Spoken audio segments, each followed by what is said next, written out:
Hello all, good afternoon, evening, morning, depending on where you are, of course. Back with another stream. Another in my series of the first year off, or the first years off, in this case it's first year. Today we're doing the Commodore 64, a computer from 1982.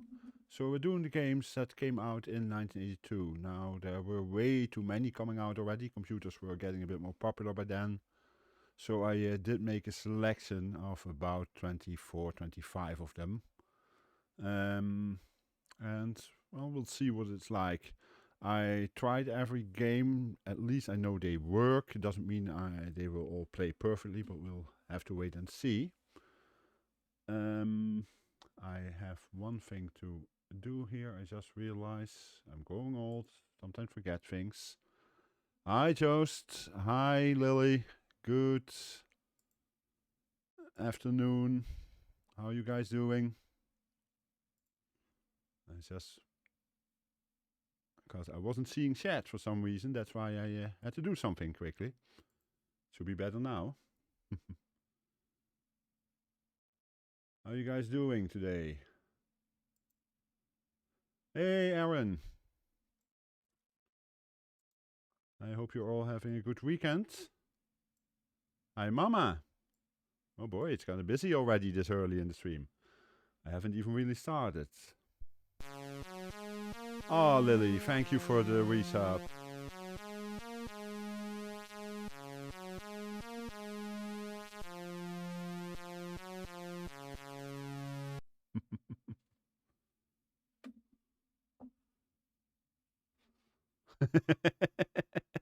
I knew what you meant, Mama. I know how that goes. I can read typo in at least 3 languages and I write it in at least 20, but yeah, as I mentioned today, we're going for the Commodore 64. And, well, let's just start with the first game. Thanks, Ilya. I'm glad you like him. I added a lot of them last week, and I also changed my overlay earlier this week, as you can see. I felt it needed a bit more than just my standard stuff that I was doing before. We start with a few games that are really very simple. I would almost say basic. They might even be basic. These are the kind of games that we really started with back in the days. The first one is a very simple shoot 'em up. And I'll start on level 1, just in case. And we can play with a joystick. Only thing is, I have to make sure that it uses the right joystick, because it's Commodore 64, does has same issue as so many. Hi, Oniva. Okay, feel free to lurk, hon. You know it's always appreciated. Okay, I guess I need joystick in port 1 then. Yeah. And I have some sound on that shouldn't be on. Okay, let's try this again. No, wrong joystick still. That's better. So yeah, we had these very simple games, often written in BASIC.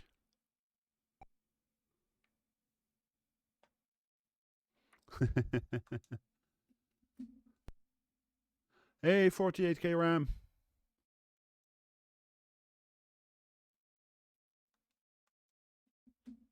And typically, it wants you to hit a key and doesn't accept input from the joystick at that point. So you have to use the keyboard. Ah. Yep, 1982 is old.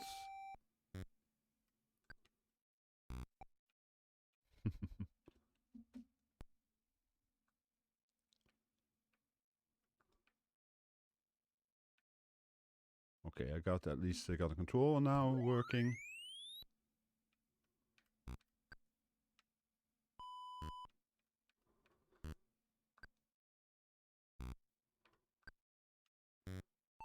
These were often written in BASIC, these games, but they were actually sold. Aaron, I turned 14 at the end of 82, so I'm even older.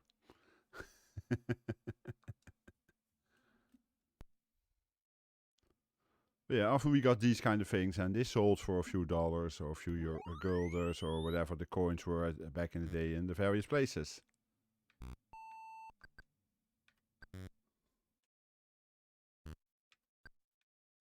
A few years later, they couldn't get away with these kind of games anymore, of course, but for starters, we had to accept whatever was available, and for us, this was fun.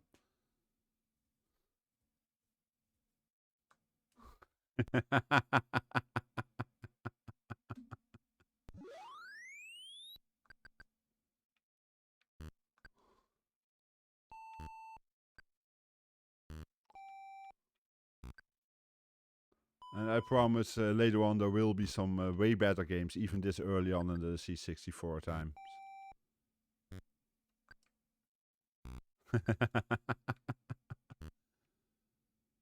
Can you even see your lawn at the moment, Aaron? Don't you have snow on there?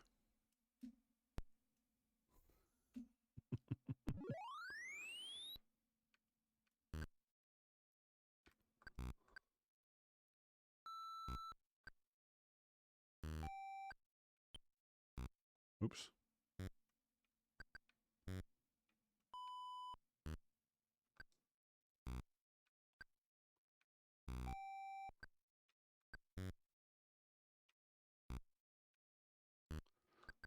Yeah, so I'm surprised you even know when someone's on your lawn then, Aaron.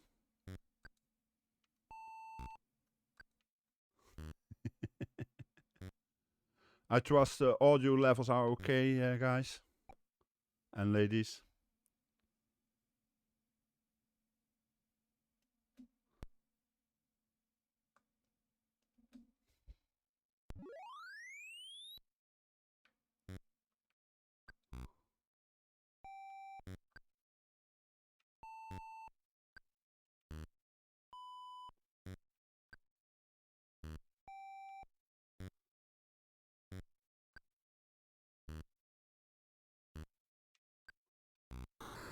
Yeah, that was stupid.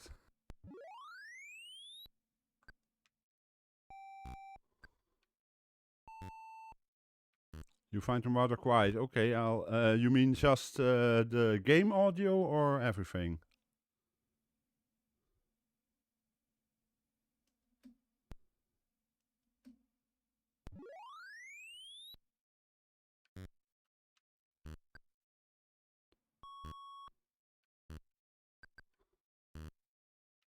I would have to check, but when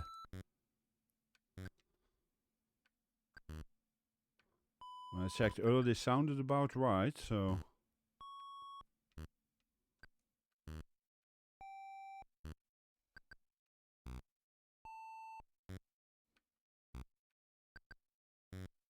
Ah, they go on the other side of the screen. I didn't realize that.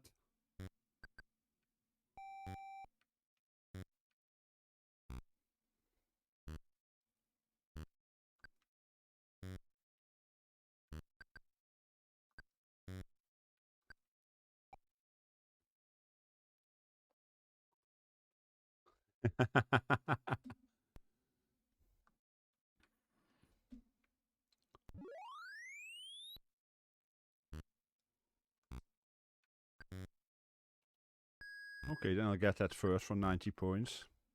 If you want me to do that, I will.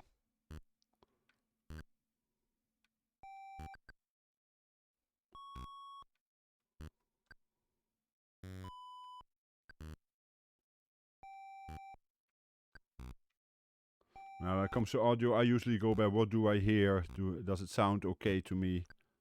Especially in comparison, because I can always put the volume up a bit of one of the total volume up if I want when I'm listening.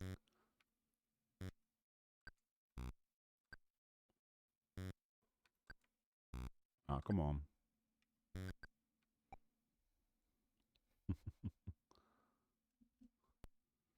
I did, by the way, catch a bit of your stream earlier this week, 48K, when I was about to go to sleep. I didn't say anything because I was rather tired at the time, but some of those games look kind of cool.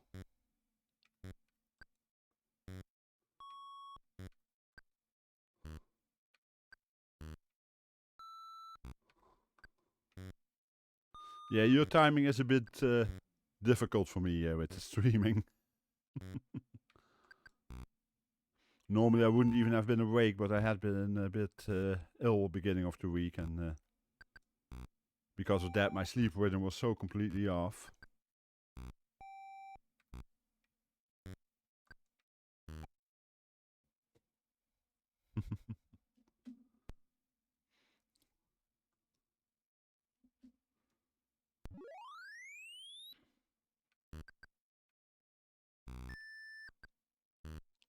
Gotta love the names they give to the various characters. Not a lot of fantasy really in there. Lagman, Google Eyes.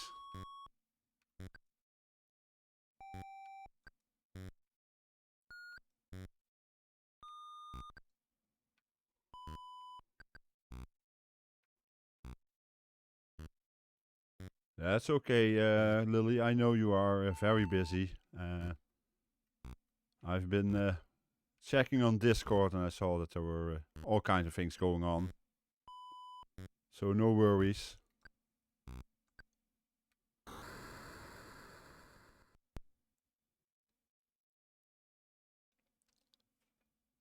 Okay, well, this was just a quick demo of something the kind of game we used to have back in the day. Nothing too special, but it was what we started with, these kind of things. Same with the next game. This was something that we basically had on any system, either in our manual or a type in the magazine, or even a commercial version.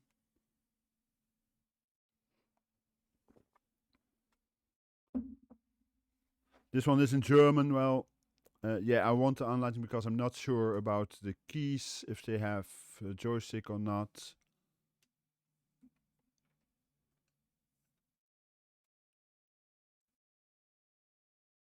It doesn't say so, so 4 and 6 it looks like. I know, also joystick, but probably on the other board, we'll see. Ja, ich habe alles verstanden. Exactly, it's one of those things that we all have written in BASIC back in the day. Why it even asked for a name, I don't know. Oh yeah.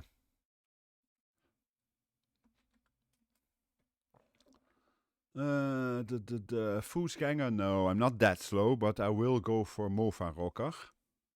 Motorvorraad Rocker. Street width. Let's go with 7. That makes it a bit easier. And the speed. 1 is the fastest. I said it's in German, but basically that doesn't really matter because the game itself is very simple. And it doesn't react, so I need the other joystick. Probably. Nope, that doesn't react either. Then we go to the keys. That does work.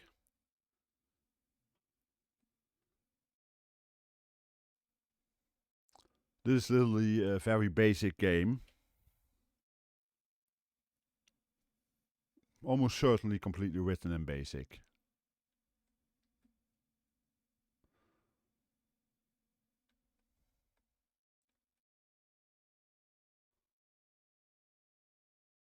I know I myself have written multiple versions of this on the ZX81 and the Spectrum, etc.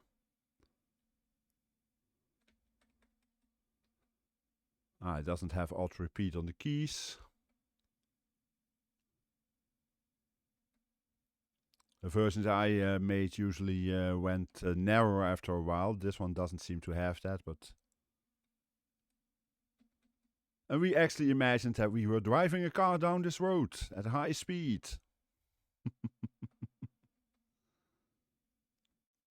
Try to explain that to a modern gamer. Yeah, that's a car, don't you see it?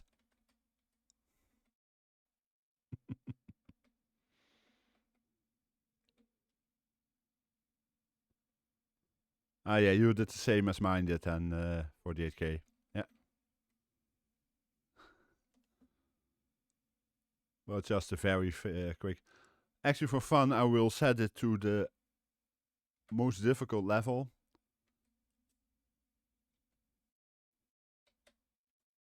I doubt I will make it very far, but we'll see.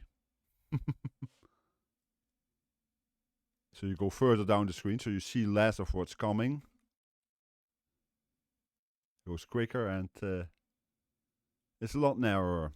We'll try that one more time.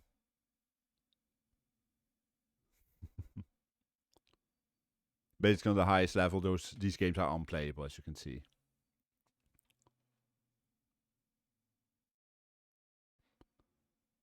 I know 48K. There were some issues with doing that, but it was possible, and I remember the days. For our next game, we go to a name that I've seen a lot from various games, and I can't think of his famous games now, but Mike Singleton wrote a lot of games. These are not his best ever, but they are simple things. Once again, I have to gamble. Okay, I have the right choice in one go. And we actually have sound in this one. Try to stop them from, come on, from climbing the walls. See how long you can keep it up before one of them reaches the top.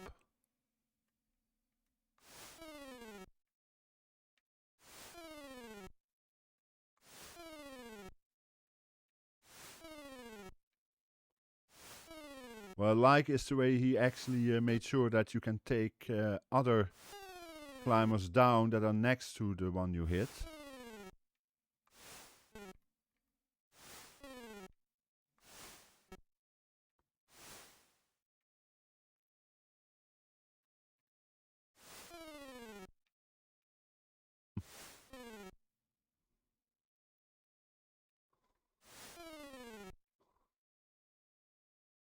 Chances are once again that this is written in BASIC, but it works. We're still in a time where you could sell BASIC games. The time where on the cassette label it would say all machine code or contains machine code. And then you would know, at least it's a bit faster than others. A few years later, all games were machine code because you couldn't get away with this anymore. But yeah. Oops.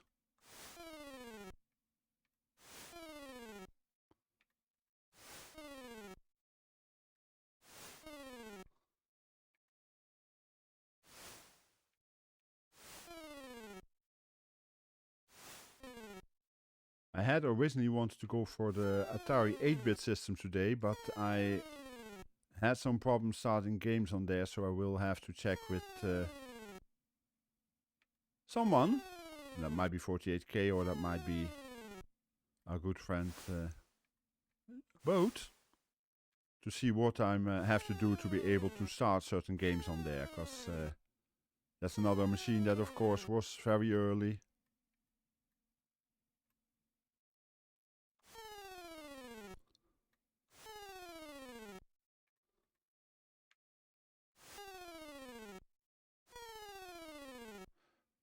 Yeah, I've been searching there, and I had some problems. I can start a few games, but most of them complain and they don't do anything.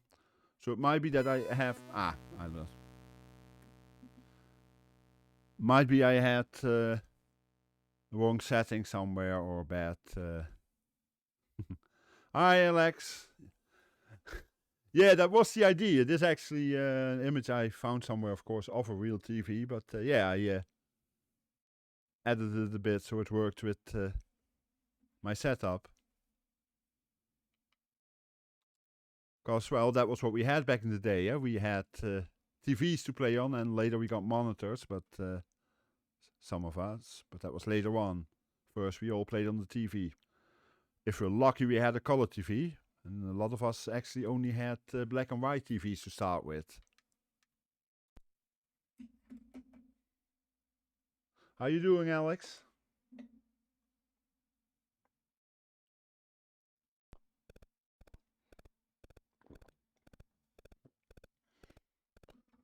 Oh yeah, this is this game.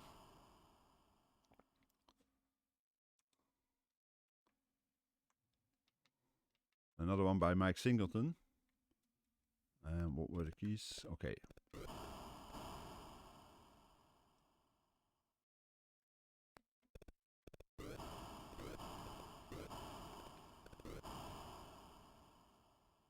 Can only shoot a short distance.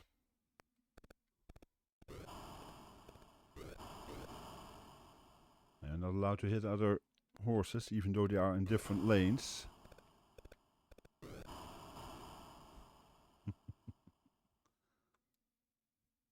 Once again, a very simple, basic idea, but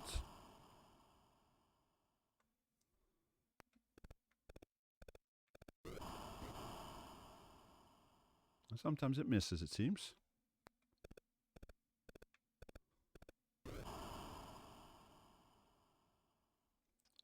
Yeah, not the best game Mike Singleton ever made. Because your shot misses, but the horse still hits you. It's one of those. Ah, okay, I see I have to change to this one. And we will skip number 7, because that's the same as a later game that we will run into.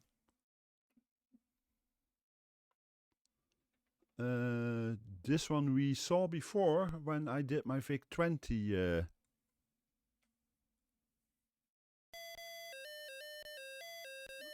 first year off.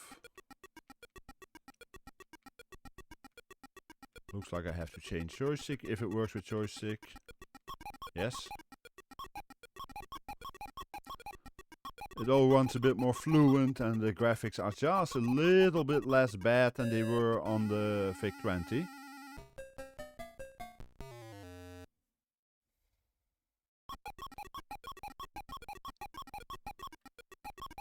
The idea is to get the money bags from the right to the left without getting hit by the falling whatever they are. Knives, swords, whatever.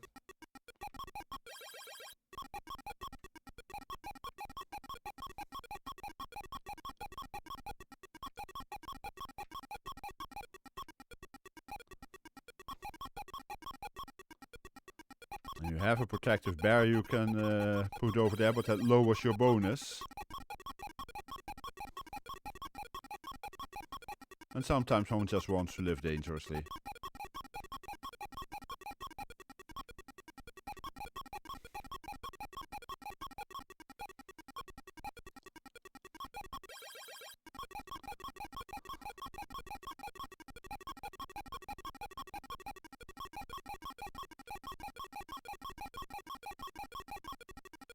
Hi Mitsuyama, welcome in. How you doing, mate?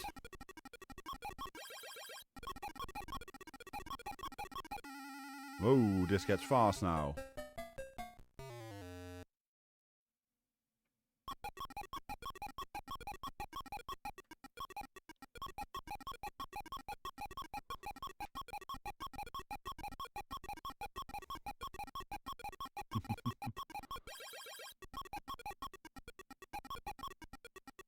Good to hear, mate.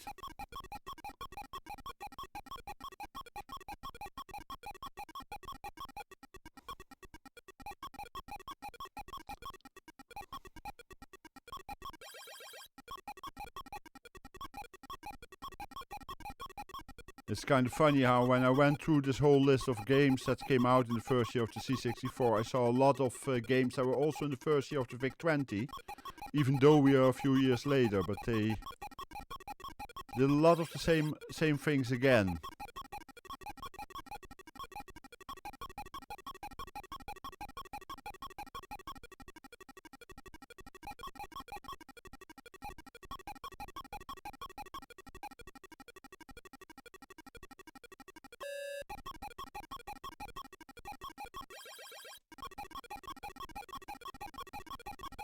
And then it got really fast.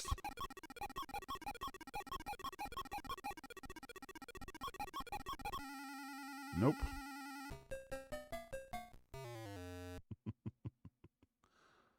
I'll give this one more try. At least this is somewhat fun.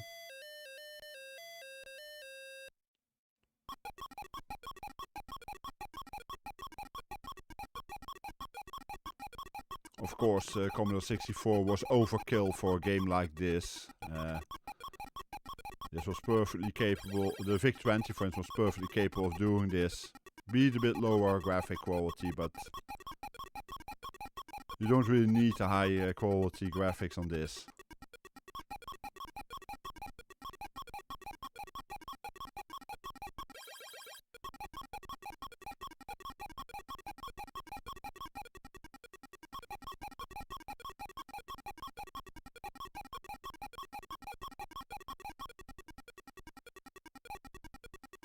Now, as some of you know, I usually prefer to play my games on the keyboard as much as possible, but the problem is on the Commodore 64, often keys are defined rather weirdly compared to what I'm used to.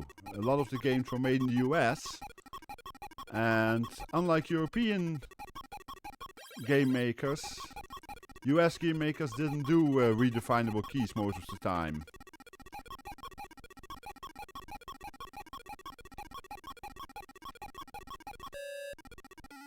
Oops, wait too long.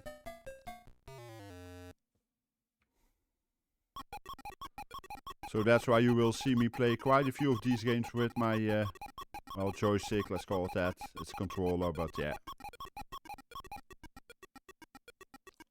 Because also, unlike the Spectrum, for instance,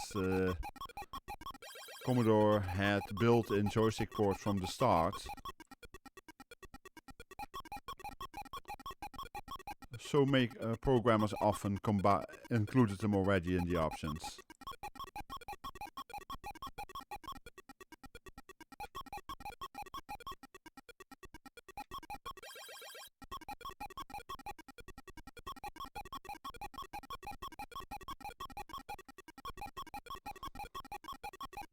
And as I mentioned before, we will get some more elaborate games later on with some. But I thought I'd start with some of the more simple games.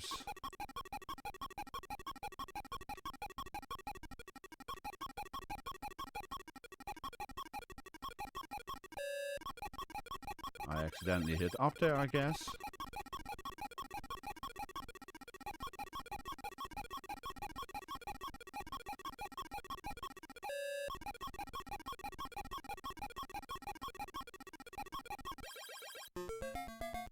Ah, I actually completed the level.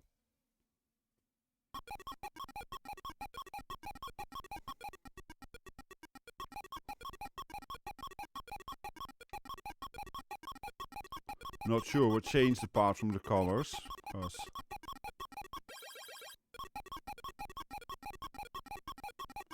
it mostly looks the same still.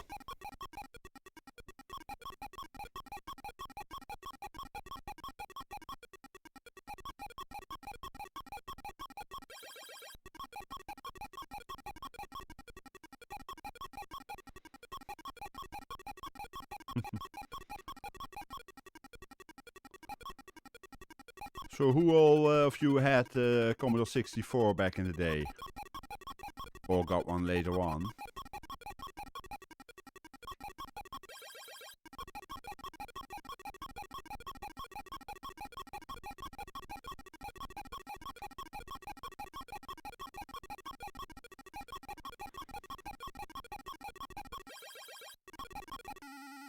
Nope.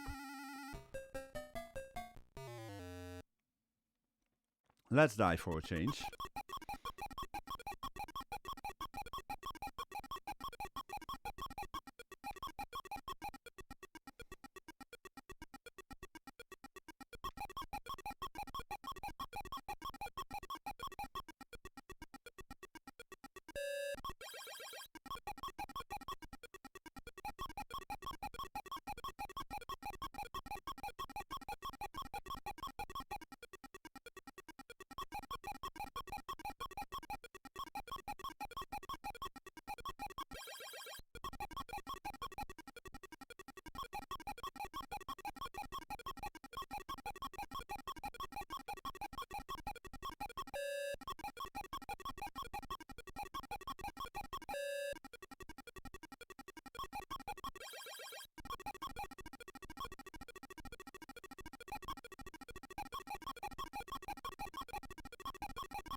Whoa.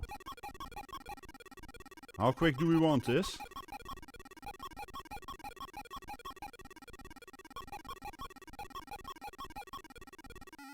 Oh, I stuck out there, I guess. But I did a lot better on the first try. Let's see, what do we have there? Memory serves, the C64C I have today I actually bought at a yard sale. Early 90s or something, but only got it working 3 years ago. Well, at least you didn't throw it away, as a lot of people did when they found out it didn't work. Yeah, of course, C64 was the most sold single model computer. Not completely true, of course, single model. There were a few variations on the C64, but they all were more or less compatible.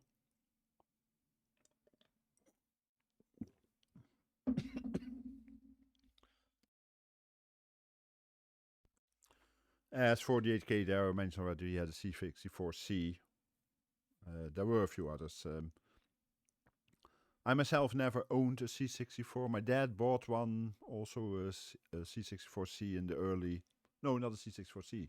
He bought an Aldi model C64 in the early 90s. With the idea to do some stuff with it, but we never really got into anything with it. Looking back, okay, when I was in my teens, I disliked, let's put it nicely, everything Commodore, because I was a Sinclair guy. But looking back now, I have to admit, yeah, it was quite a nice computer for the time being.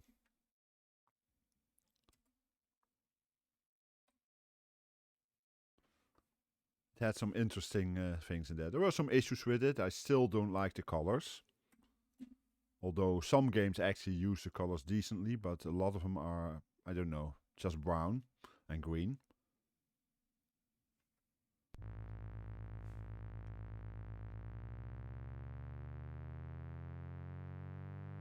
Okay, this is known under 2 names, that's why we will skip number, I think it's 7 later on, because that's the same game under different name, just as a cartridge. There's another one of those classic games.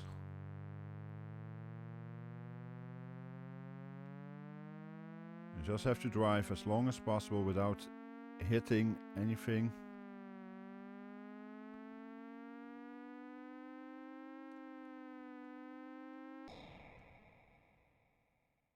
Yeah, this actually is pretty decent.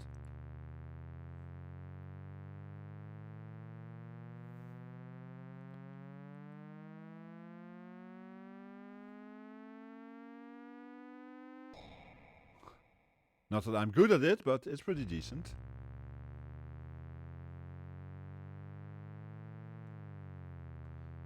Has an automatic gear, so no gear switching, thankfully, because that would make it even worse. And the idea is just how far can you get. So very simple scoring mechanism. Of course, by making it a night drive, they saved a lot of issues with graphics. Because you can't see anything in the night, so you can just do a black scenery and a bit of blue at the top, which makes it a lot easier to program, of course.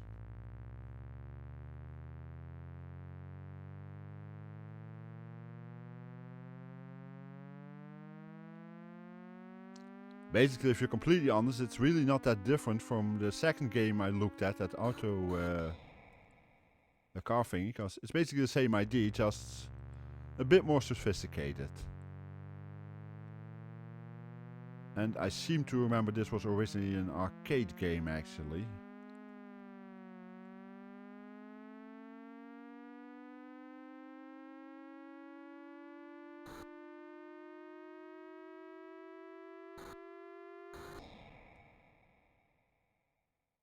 Exactly. If you're really looking at it, there's nothing first person on it, because it's just the cars in the center.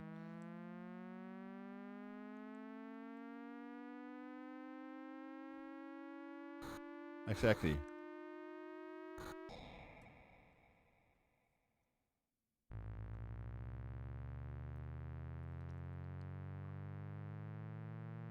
At least it feels more like you're actually driving a car.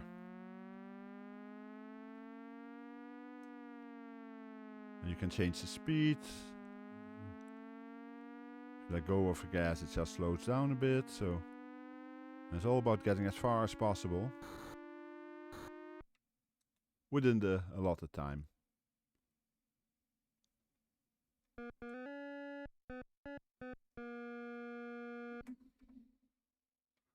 Welcome back, Aniva.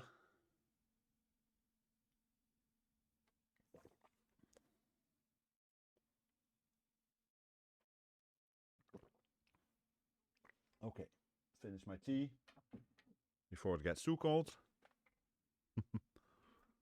I'll have one more try, see if I can get past the 3.3.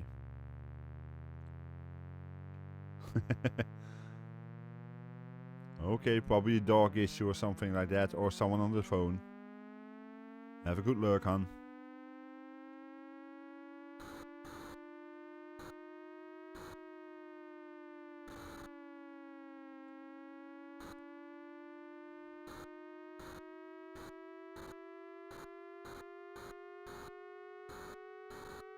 Ah. Well, I made it 1 kilometer without crashing. Not bad. That's a start.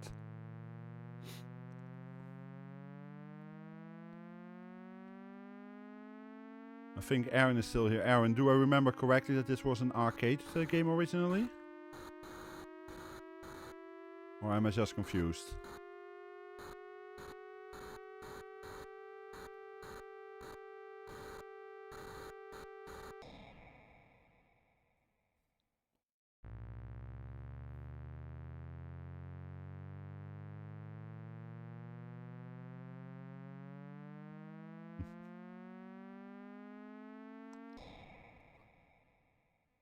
And just for those worried, no, I don't have a driving license, so I don't normally drive, so no worries, I'm not this dangerous on the road.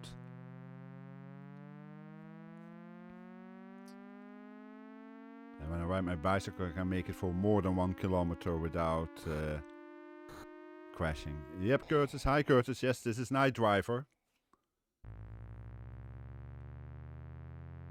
It's a classic, eh?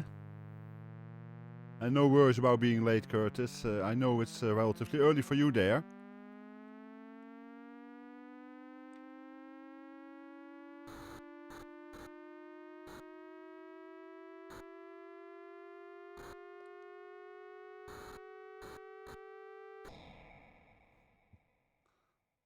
Yeah, it's a fun game. I'm not very good at it, but I'm doing better than the first round. I'm actually passing my high score now.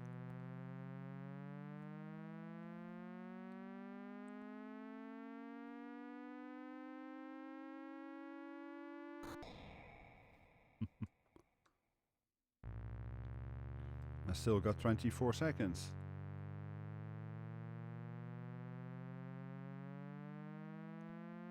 It's one of those games that was just available on just about any system back in the day.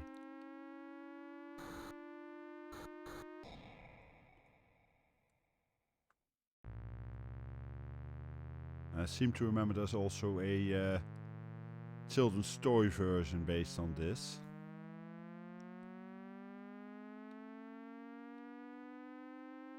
There we go.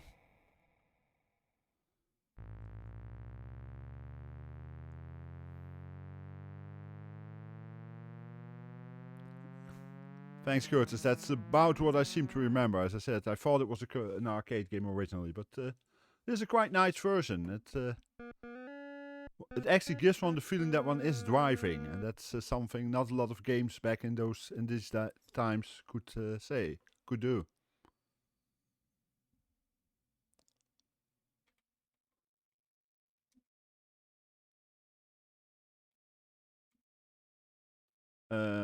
If I remember correctly, I said we are gonna skip number 7. Yeah, because that's Road Race Max, but that turns out to be the same game, just in the cartridge version. It also tells you, I know you can't see, but it's very small. It's only 3.5 kilobytes or something like that.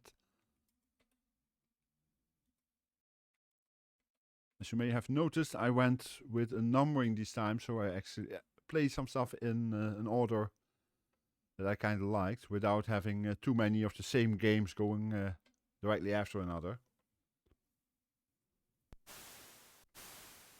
This is another Mike Singleton game. Basically the idea is to get all the green dots without getting eaten by a snake, and you can only start eating the snakes when you took all the dots. You're allowed to touch the snakes, but only on their tails, not on their head.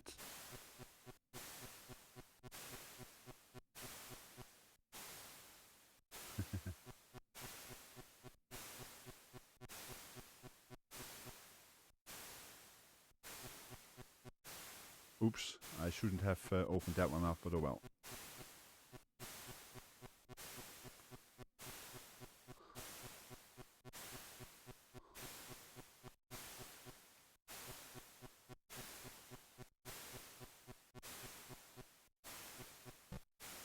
There we go, I lost already. I've never made this, I played this before on a different version, never made it further than about 2000 points.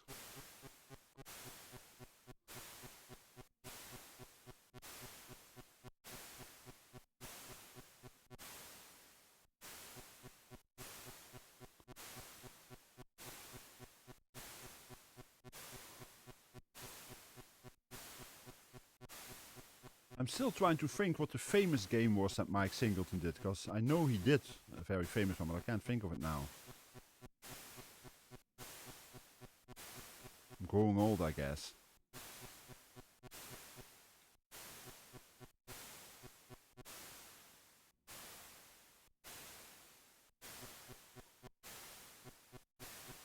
That's the one I was thinking of. Thank you, Lord of Midnight, indeed, yeah. Yeah, this was a bit earlier, as you can see.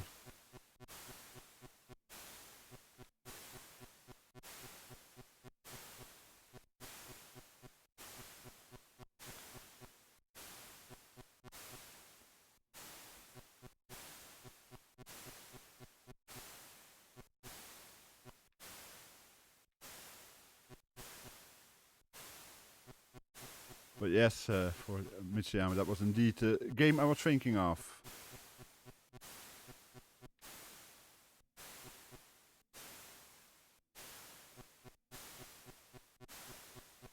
I think that wasn't Lord of Midnight also a new version made of it for the Spectrum Next? I think so.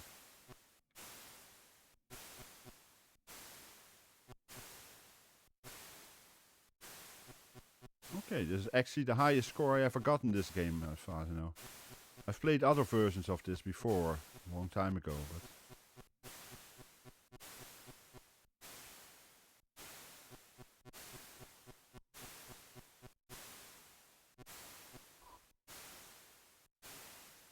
Oh sure, start following me.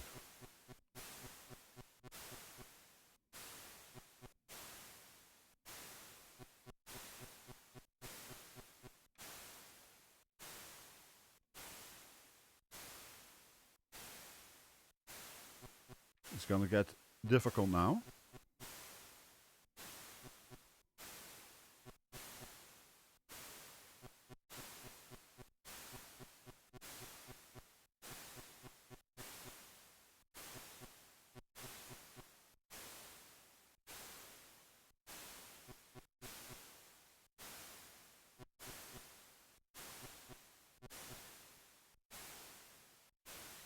Oh no. Nope. Oh well, that's about double the score I ever got. Yeah, as I said, from what I understand is once you got, once all the dots are gone, either by you or by one of the snakes, then you can start eating the snakes from their tail on, so not from their thing, but I never got even this close to that, so I'll actually try one more time. Because it's one of those weird games that is somehow very addictive.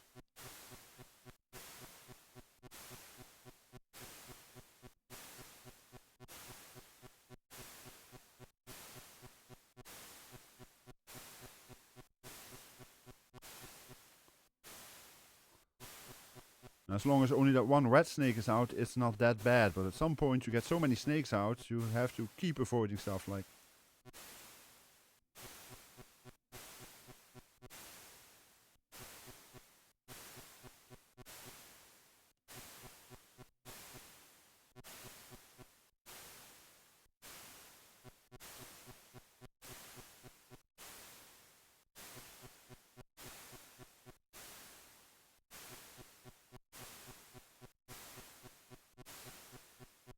Did any one of you ever play this one before?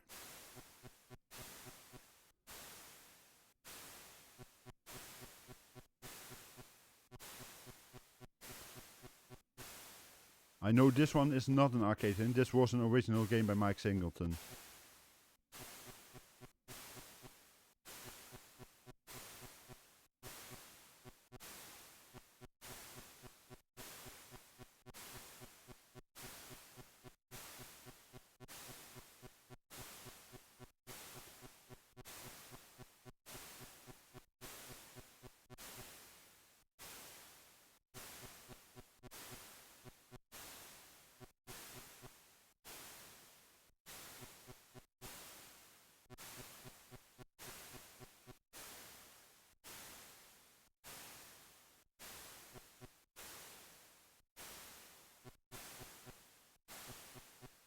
It's a pretty unique concept actually.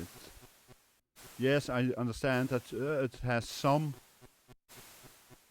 it feels a little bit like Pac-Man, but it's different enough that it's its own game.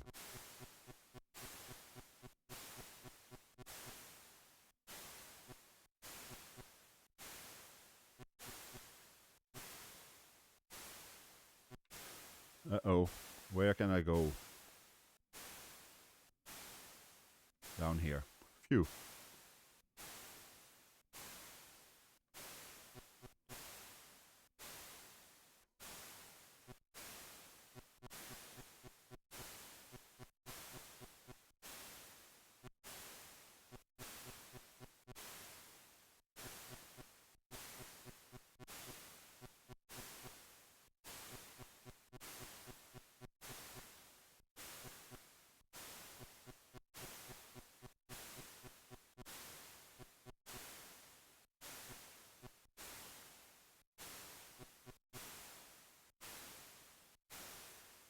I'm kind of glad that most of the others of you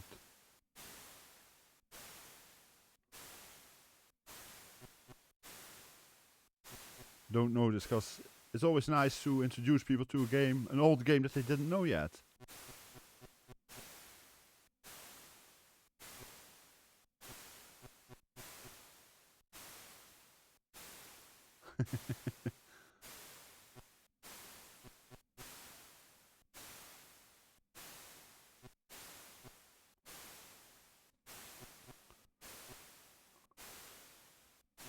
I'm getting close.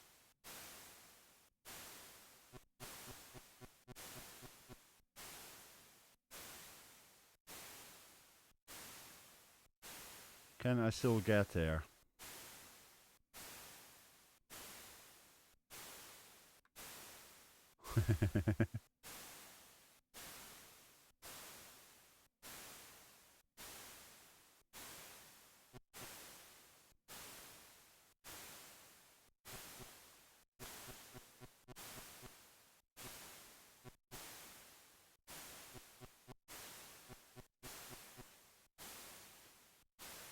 Let me out. Ah, bummer.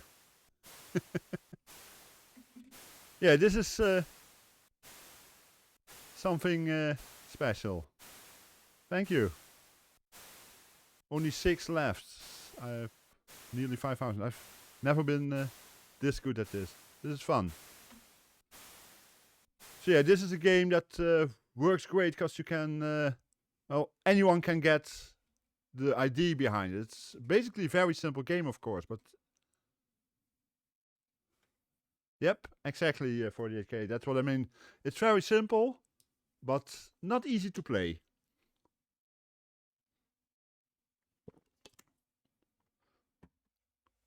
And I'm pretty sure there are versions for other computers, but, well, this C64 version is pretty good.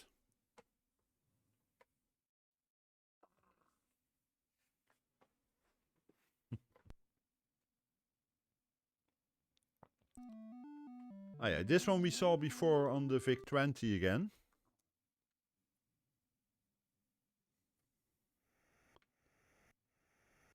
Am I already really playing? Yes, I am. Okay. Once again, I'm not allowed to touch the head of any of the snakes, but I have to try and get their tails. So not allowed to touch the head, as I said.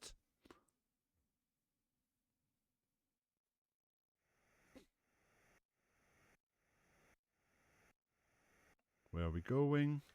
Ah, damn it. Sorry for the language there.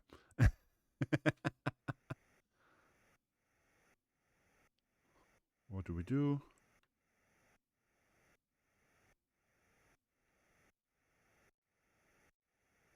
Missed.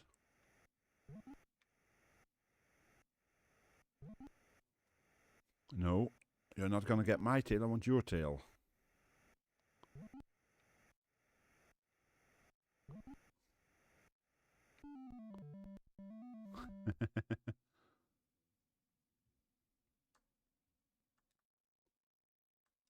Ah, the famous 3 letters initials, okay. Not quite sure if you were trying to type something there for the 8K or if that was an accidental keyboard thingy.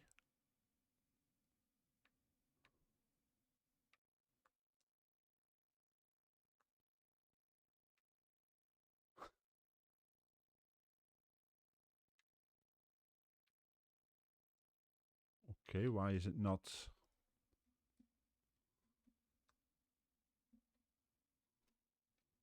First time it started automatically, now it doesn't. F1? Yeah, F1. It's Commodore 64 after all, F1 to start. Yeah, now it works. Let's see where we go.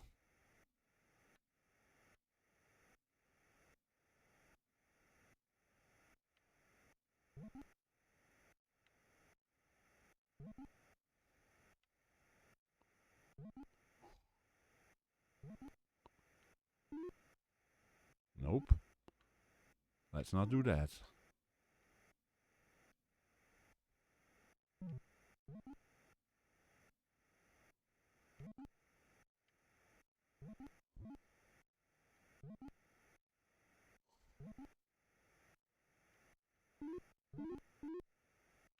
Ah, almost.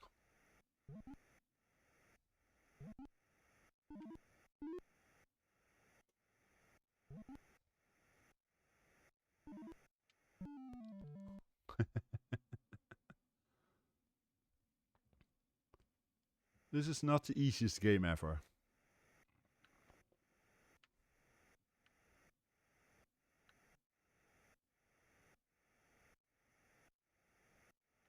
You never stop moving, so you have to find a way to get behind one of the snakes without getting in front of one of the other ones.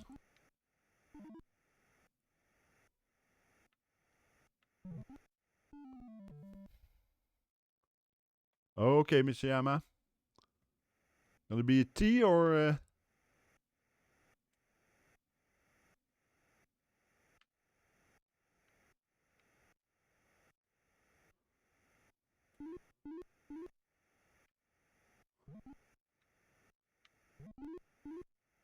got one. Okay.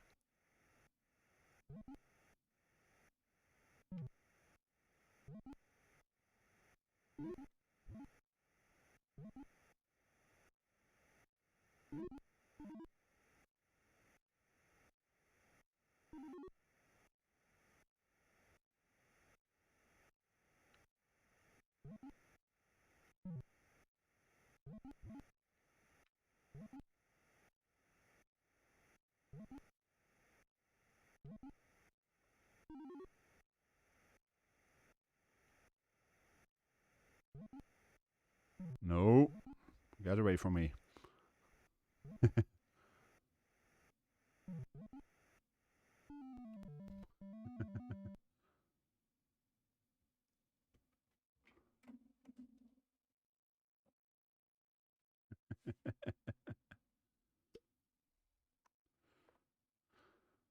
I don't remember Casey's Crazy Chase. I would have to look that up. Odyssey 2 is a system I will be playing at some point too, of course. So.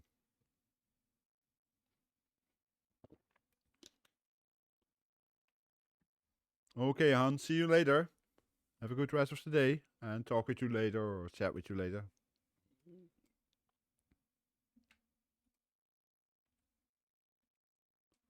But yeah, I saw this game before on the VIC-20 where once again the resolution was less good, so it looked a bit better on this one, but the basic game was the same.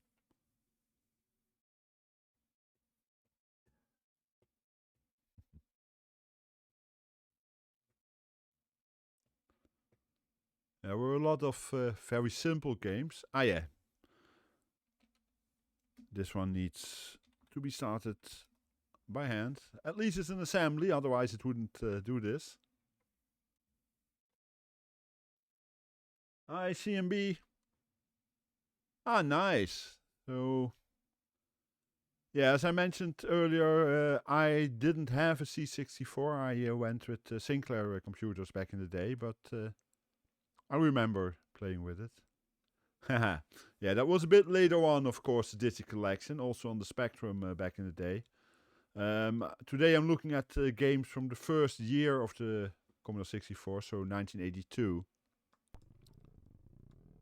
And they are quite different.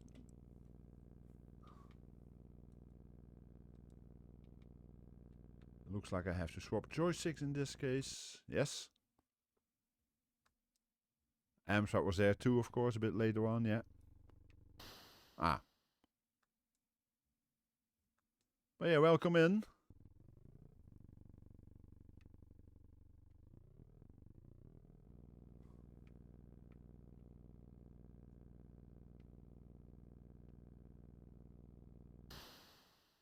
Whoops. Let's try not to crash.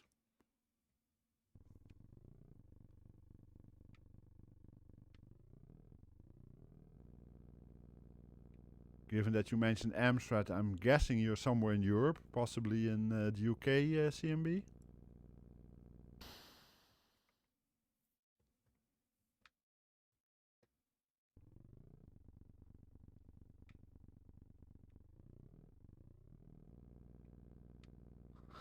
Yeah. Yeah, I thought it was unlikely that you were American, given that you know the Amstrad.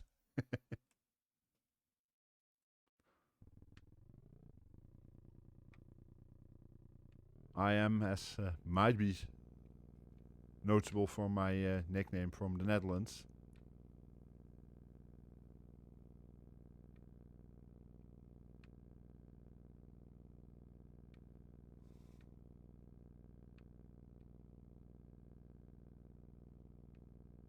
Yeah, Holland, the Netherlands.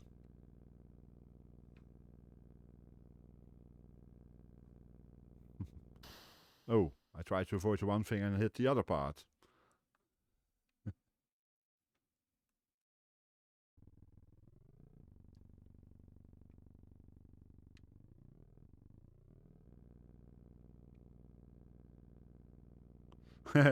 That's coincidence. It's not.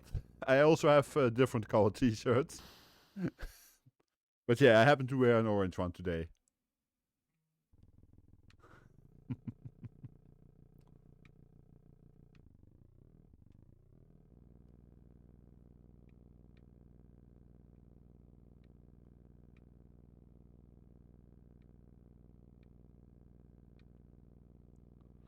Yeah, this is one of my video of streams in the category the first year off. I've been doing that for a number of systems now. And we'll be doing that for more. Basically for just about everything I can do on my MiSTer. And in some cases probably also emulation, but that will come at a later moment. And today it was time for the C64.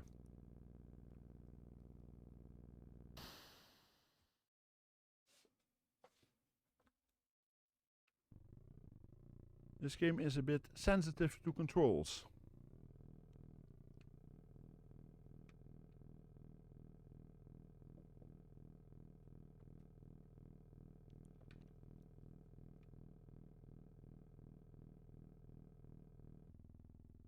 Ah, that just slows me down, I thought I could. Nice, Michiyama. You too, eh? Another one to the MiSTer Club.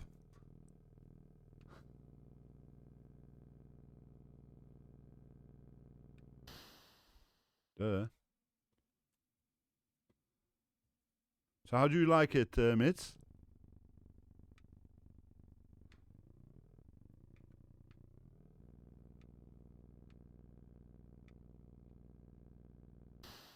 Ooh, that was less space than I expected there. I'll try this one more time.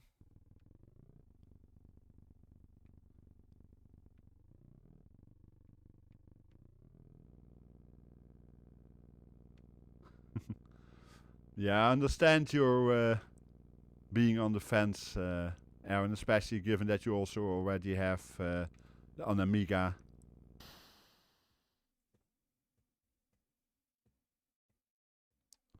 Okay, I was just gonna say, I hope you're using Update All then, because that makes it a lot easier to do stuff. My first install I did with the default thing, but the Update All script works a lot easier.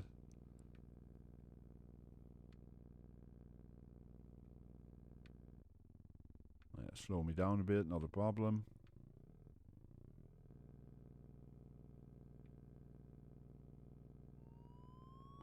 Oops, I hadn't expected something from the left.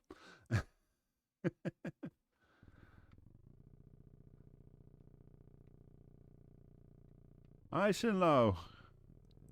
Welcome in. How are you doing?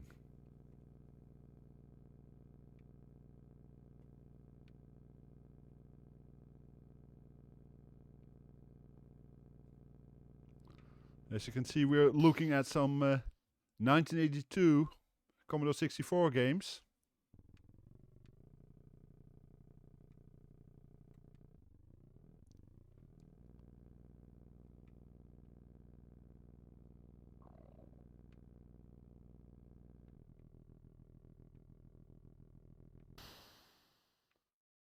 And boy, is this sensitive.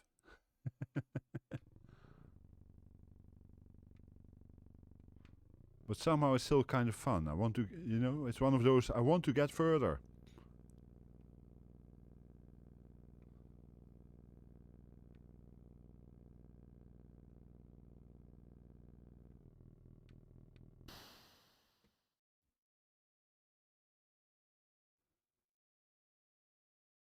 Hey, Celia.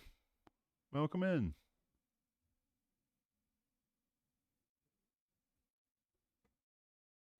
Yeah, these games are so damn addictive. I agree. I'll force myself to go to the next game because we only have so much time in a day.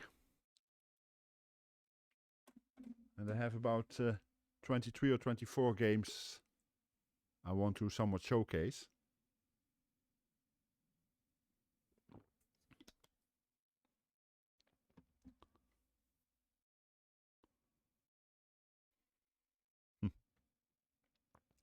For those who never owned C64, it might look a bit weird that they went from F1 to F3 to F5.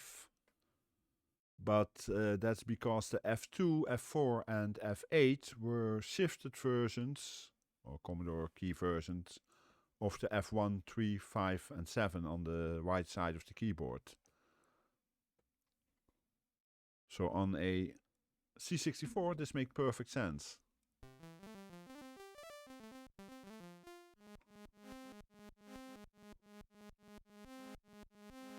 Ah yeah, this is one you have to collect all the maze parts, but you can get into a dead end if you're not careful enough, like now.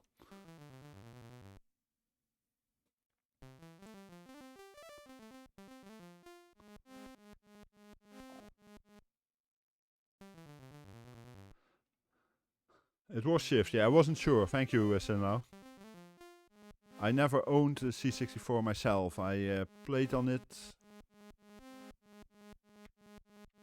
Okay, I may have had an issue there.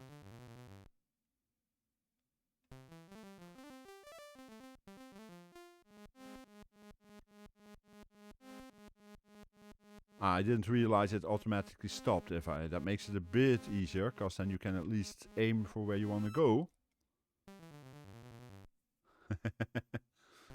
Yeah, Freak Factory also had dead ends. Yeah.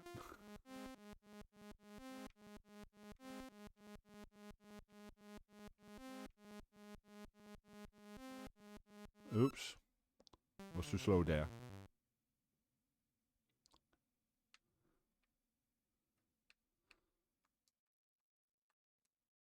I'll try it one more time. It's the concept is kind of interesting.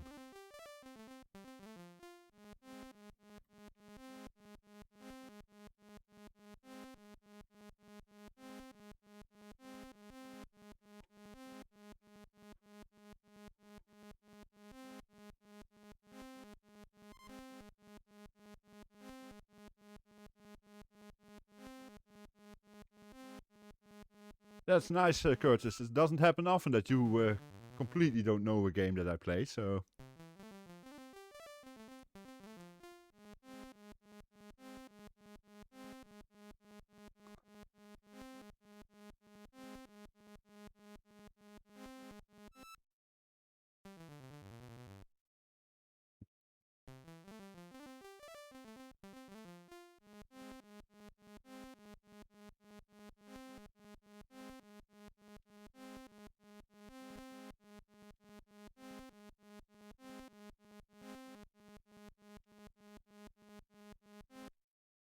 Oops.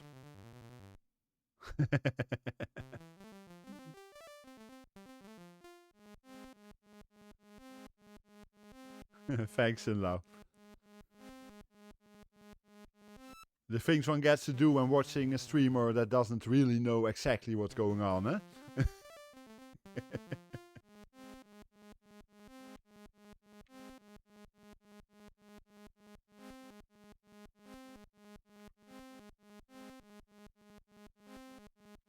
We'll skip that one then.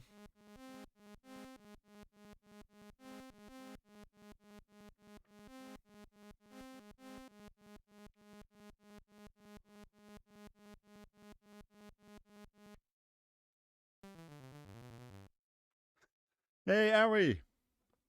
Oh, I won't ask why. I will just say I'm glad to see you. How you doing?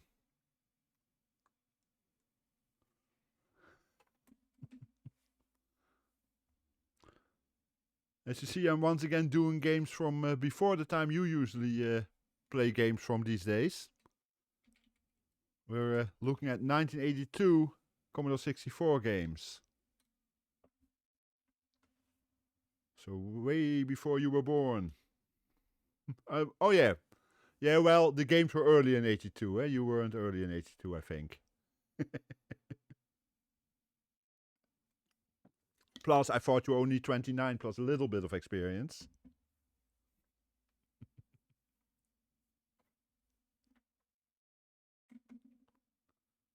That's what I thought, yeah, because your birthday is 3 days after mine.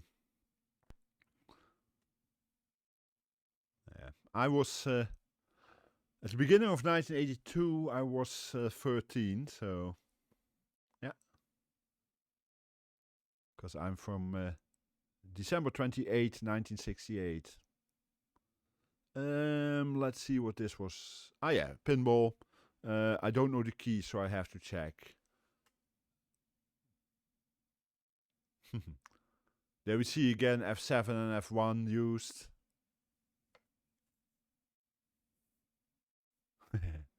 So close, yeah. Although my parents thought it was an advance that I was born that late in 68, because that meant that they got a quarter extra tax rebate. And every little thing helps, I guess. Let's see, cursor key. Okay, quarter with Q, space for next page. Let's have a look at the game. Black and white. Okay, F7, pull back.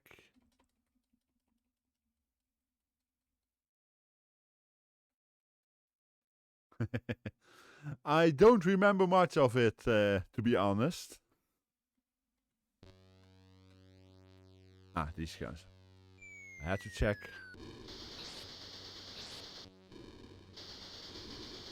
Okay, this looks more than...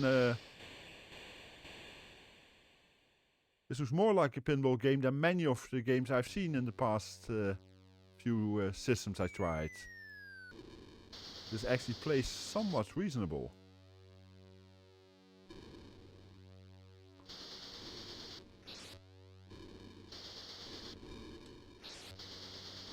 Physics are somewhat off, but not nearly as bad as... what was that one that I played 2 weeks ago?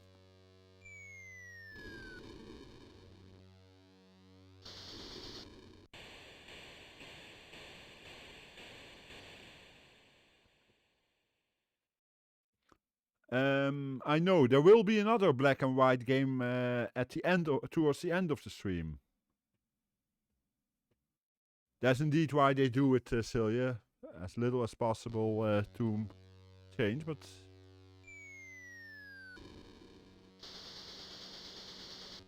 It's actually a quite decent pinball game. I've seen them way, way worse on the computer, especially this early on.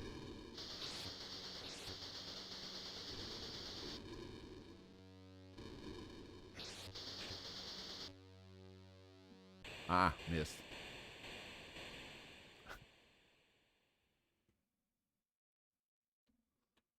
Okay, I don't have a lot of experience with Apple, so... But yeah, the ball is pretty quick.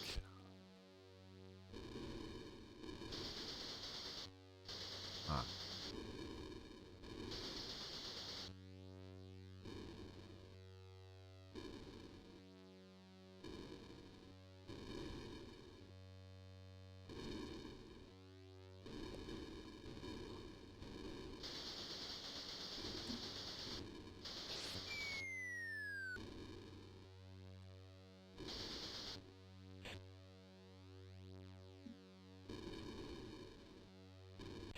Oops.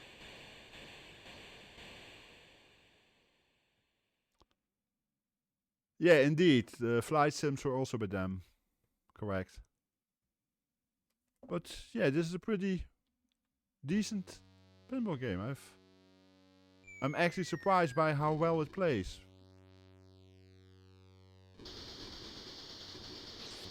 All failures in the game are due to my inaptitude, not due to the game's issues.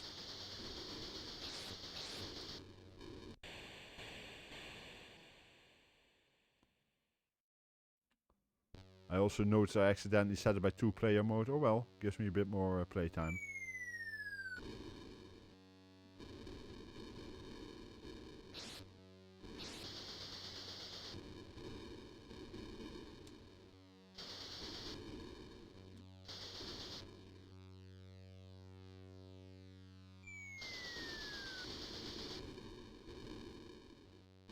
Yeah, they actually put a theme in it, especially the first pinball games you had on the home computers and the consoles were just, let's make as many colors as possible, let's make it flash, but they actually put a theme in this one, which is something you didn't see a lot back in the day.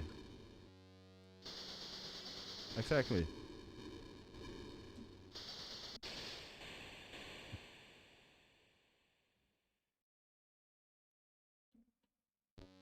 I guess that's my last ball. Or my second to last ball for this player.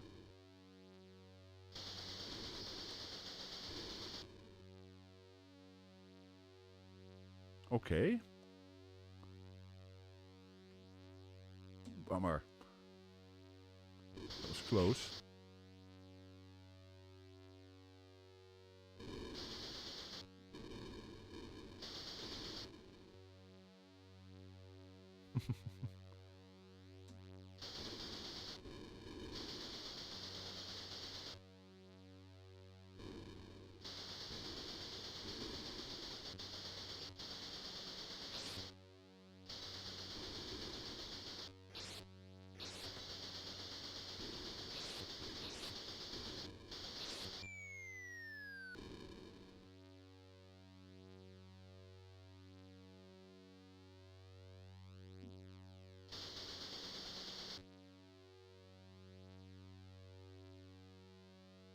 Okay, I wonder if I can do...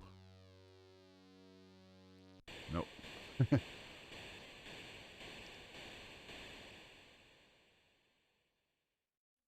Yeah, ball 5, so that should be the last ball for each player.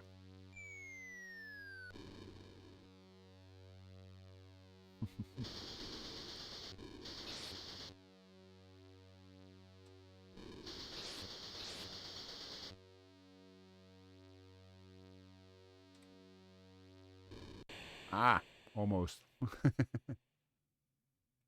Let's hold it back a bit. Let's see what happens now.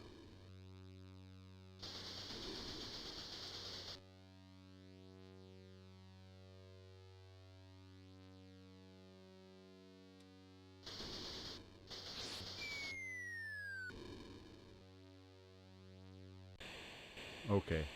Yeah, this is a lot better than I would expect from this early a pinball game. Had you ever played it before, Aaron?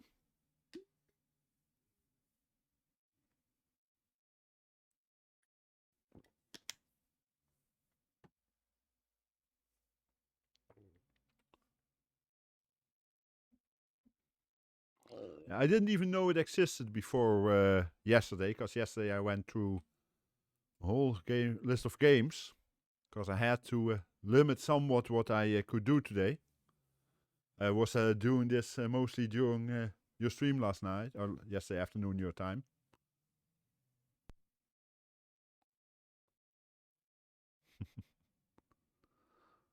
Okay, now, I know I'm not good at Choplifter, but well, it's a classic, so I have to show it.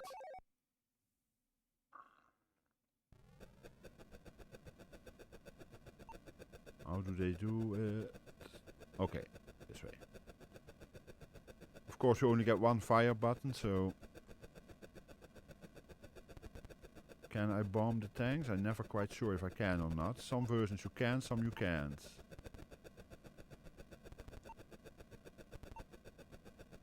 Doesn't look like it. Unless I'm just missing it a bit too much. No, I can't bomb them. Okay. Then we do it differently.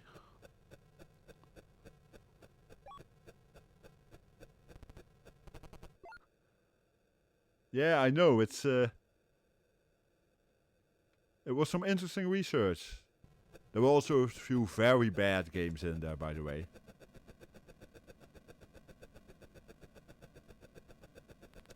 The advantage with the C64, of course, is that there's have been so many out there that there's a lot of information to find on the internet. I'm not limited to a few sites with that. So, let's not do that. Is anything down here? Yep.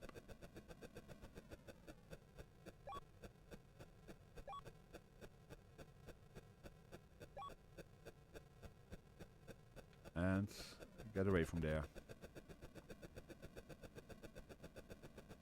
Nope. End of the map.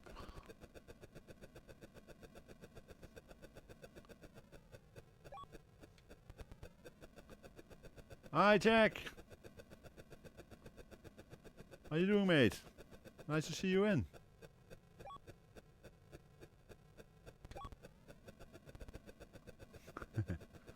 I'm doing fine. Playing some 1982 games on the Commodore 64. And so far, a lot of them have been fun.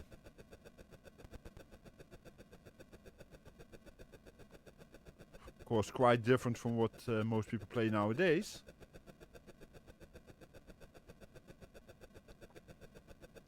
Let's deliver a few passengers here.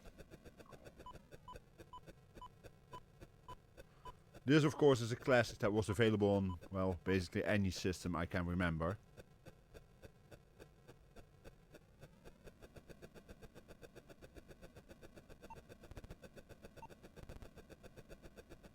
Ooh, yeah, we got...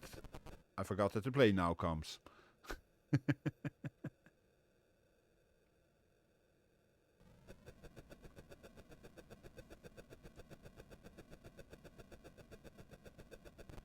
No, you're not gonna shoot me. At least that's not my plan. Nope.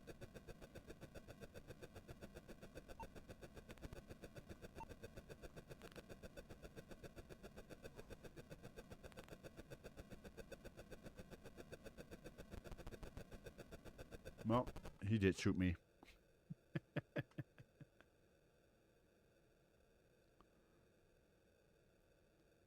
I usually die in this level, because once the plane gets in there, it becomes too difficult for me. But I had to show it anyway, because, well, it's a classic game.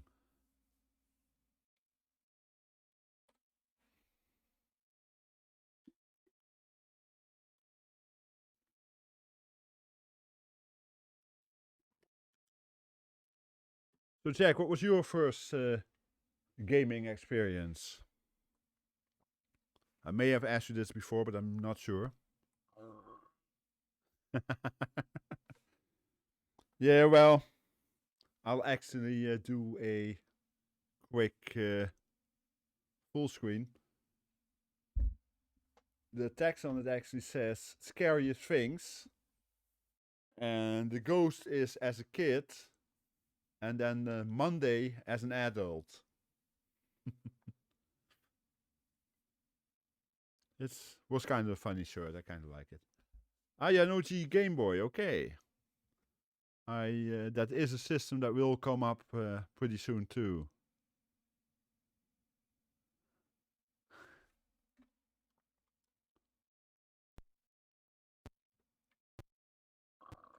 This, despite the title, is actually a pretty decent Space Invaders clone.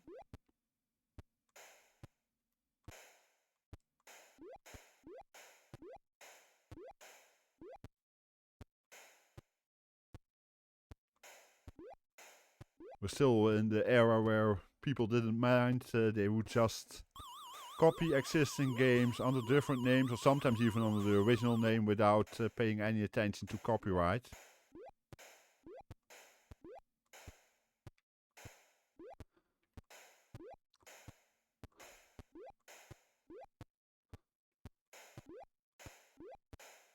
I know what you mean. The NES, I actually did first year of, was it 2 weeks ago, I think?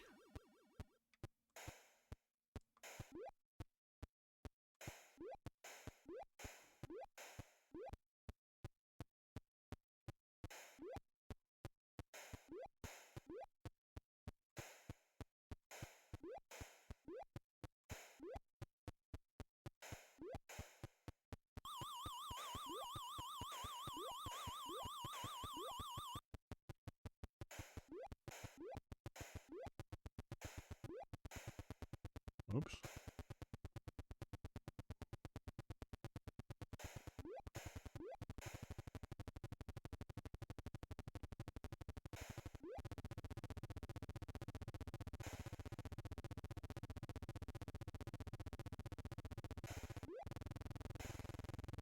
And always difficult to hit the last one.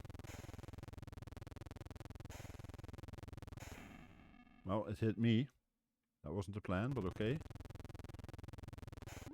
There we go. I said a pretty decent Space Invaders clone.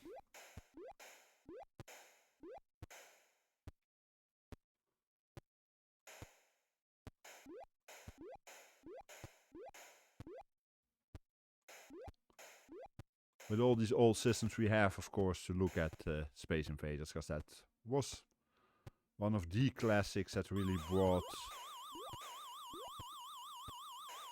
gaming to the forefront back in the day.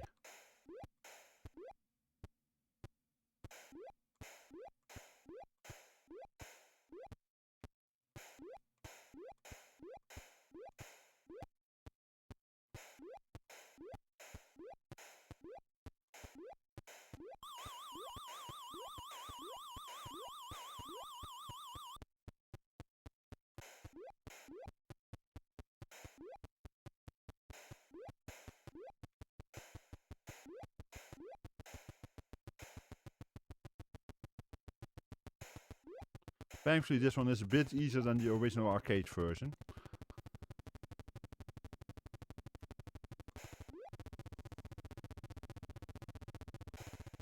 Ah, let's shoot in between. There we go. Ah, got the first time.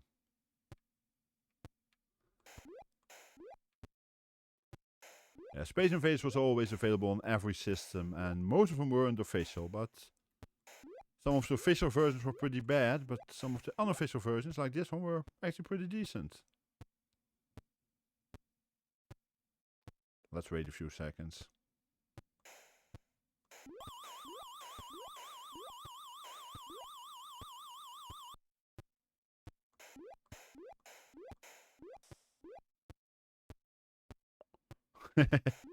No, DMCA didn't exist then yet, so that came a bit later.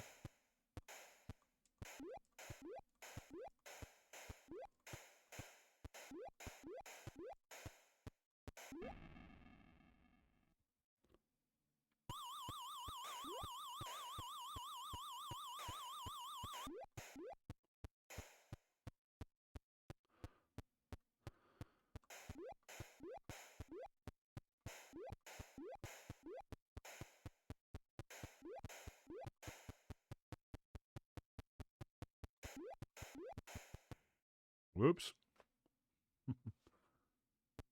I got one base left, okay.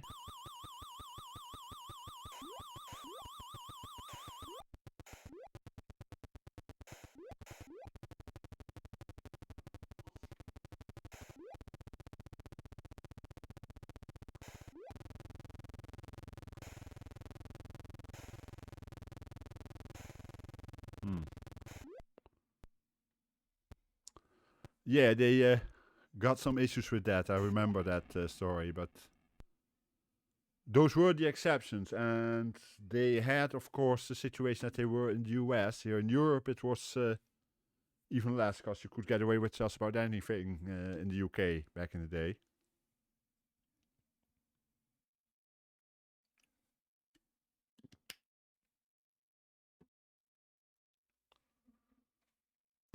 I remember there being tons of variations on Pac-Man and Space Invaders and Donkey Kong. Pac-Man, of course, was also a well-known adventure where it went wrong when the Philips or the... Oh, come on, can't think of the American name now. The Odyssey game that was based on Pac-Man got hit by some cases too. Okay, joystick in port 1. Is it in port 1? Yes. One player. Ah, yeah. This is kind of funny. There's... it's all in English, but suddenly... Player, they ask... the Dutch word for player. Okay, Jack. Thanks for coming by. Have a good rest of the weekend and hope to see you soon. Always nice to see you around.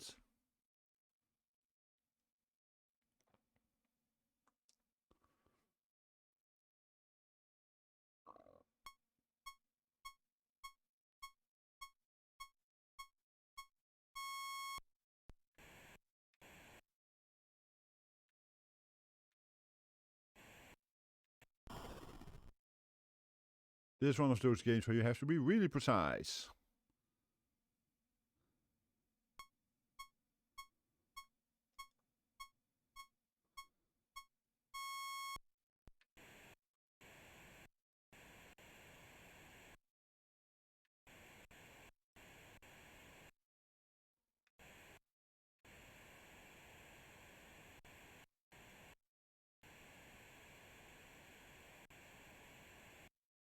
Oops.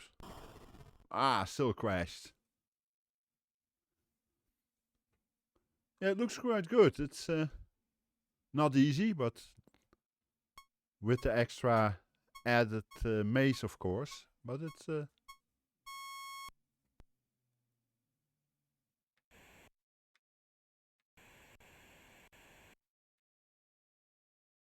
yeah.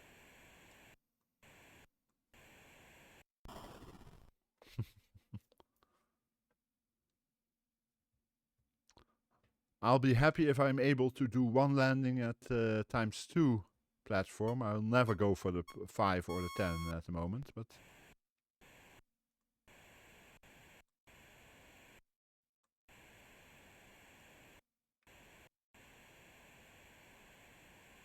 Oops, that's a bit too fast.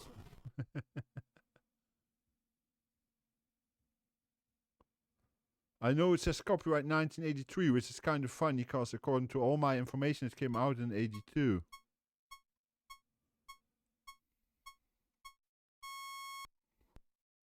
Okay, now the question is, have you ever seen a sane rocket pilot?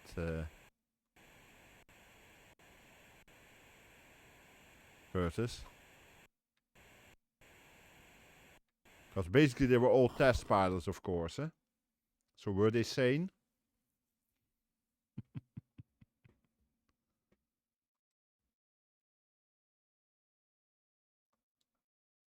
I'll try one more time.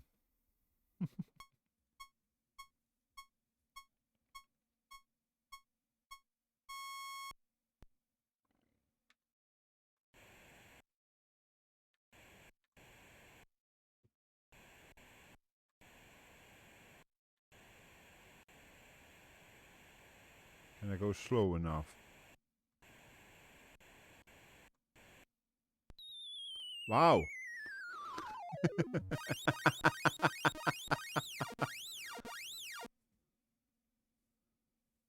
I actually landed. That's the point to quit the game, of course, once you've done it once. Because I'll never do that again, probably. But it looked pretty good.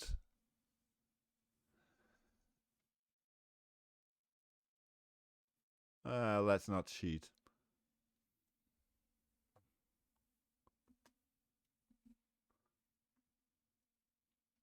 I can't really help that hackers in this one put their name in there. Joystick import 2. Okay, so we switch joysticks. There we go. Talking about Pac-Man.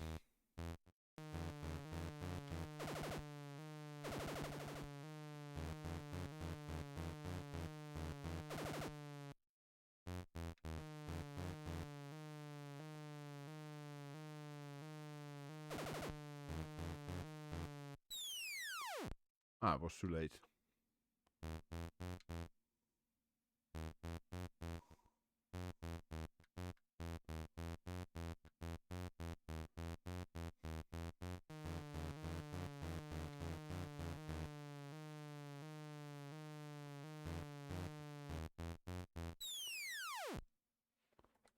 From Quebec, okay.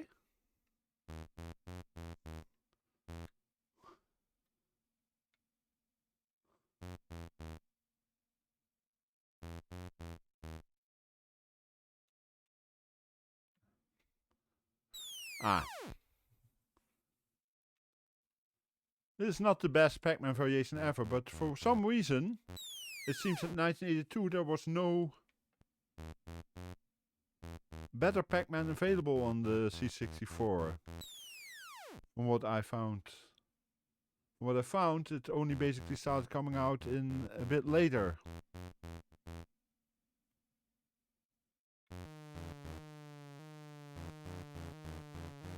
So I thought I'd include this as a bit of an oddity.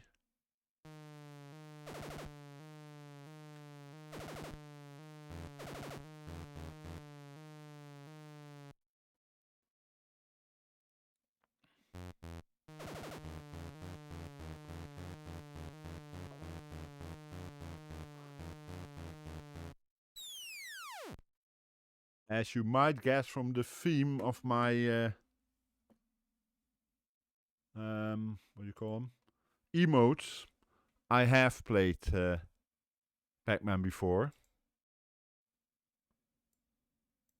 Because these are my various emotes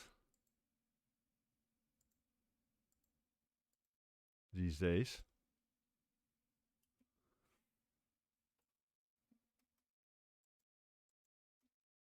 I have to hit enter at the right keyboard. This is the complete set I have now.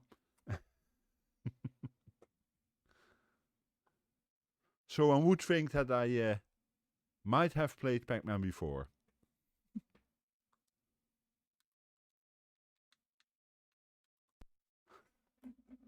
The last one, of course, is a bit of a different one there. Something that Boat, for instance, might like, that last character there.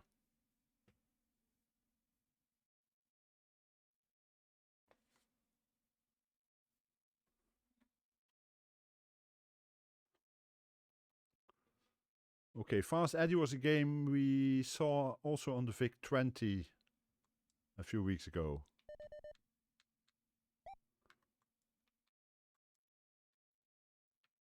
Nope. Not that joystick then. Does this one work? No. What are my keys in this one? Would be nice if I knew that. Ah, it is this one.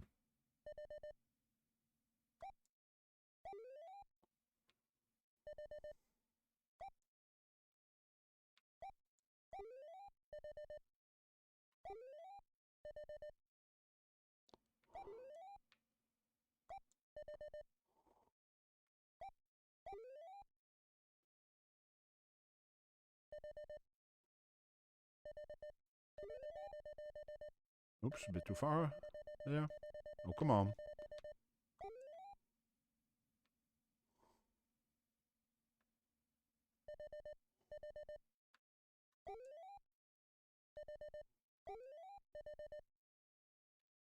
And I have to get the key up there.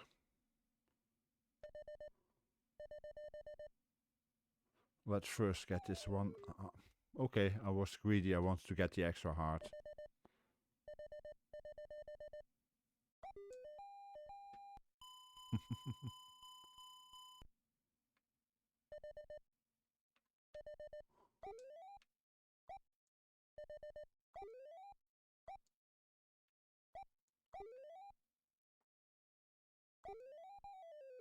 Wrong.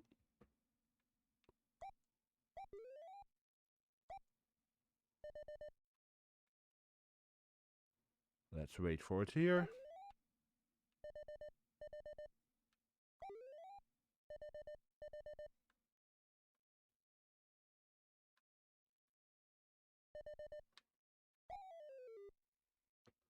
Timing is everything. And that was bad timing.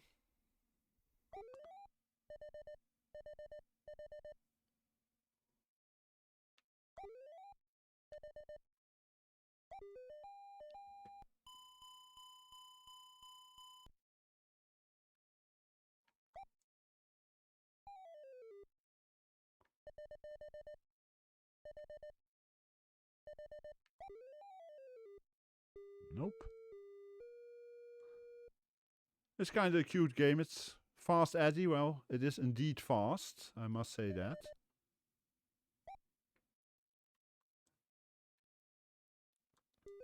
Let's try it one more time. Because we're a sucker for punishment.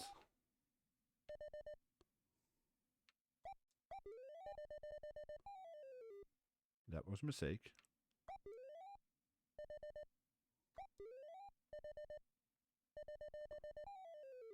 Come on, I don't want to go all the way up.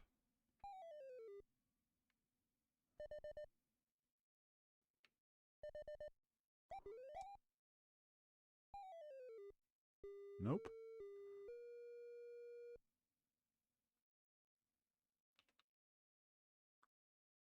This was one we saw a few weeks ago for the first time really on the VIC-20. I didn't know it before then, but it's quite cute. If not very easy, but well, if we want easy games we can always go for something else. As mentioned earlier, there was some versions of games that were made not officially under titles that were similar or somewhat similar to the original. This of course has nothing to do with the game Frogger. Nothing whatsoever. Ah.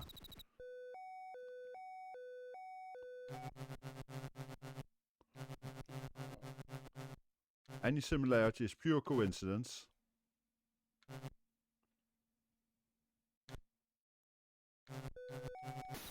Oops.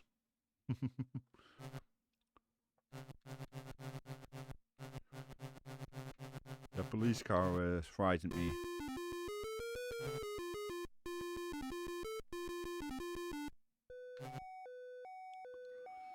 Thanks for following, Gyorvam.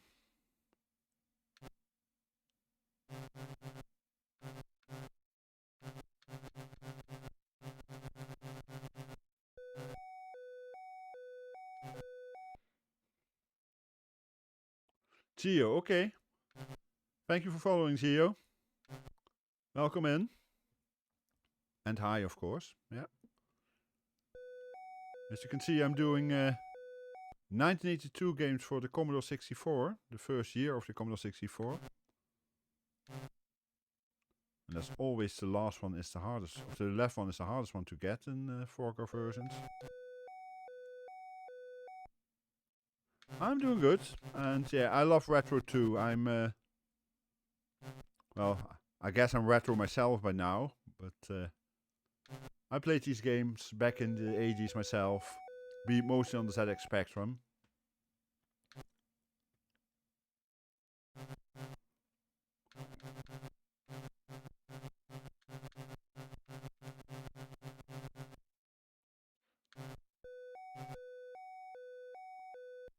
What was your first gaming experience, Gio?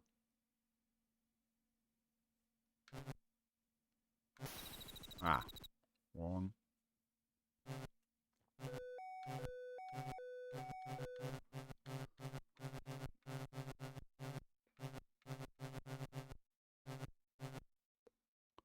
$2,600, okay.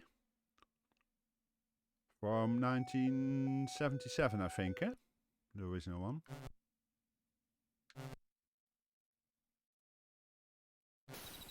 Not gonna make it.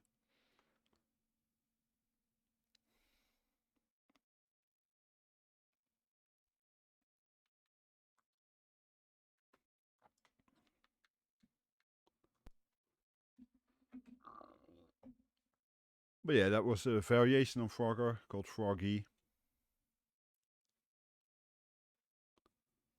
Did you stay with consoles, Gio, or did you go to home computers, or you're from Greece? Okay.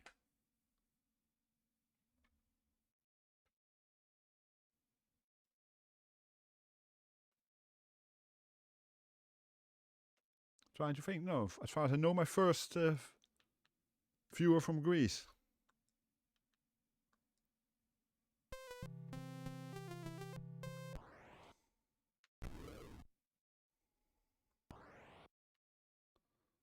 Oh, Aaron, the 2600 was quite big just about anywhere in the world.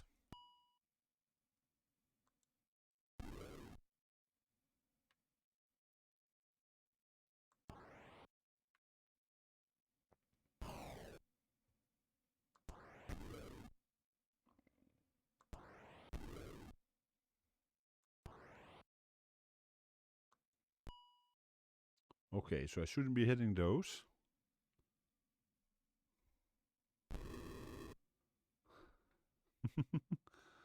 Okay.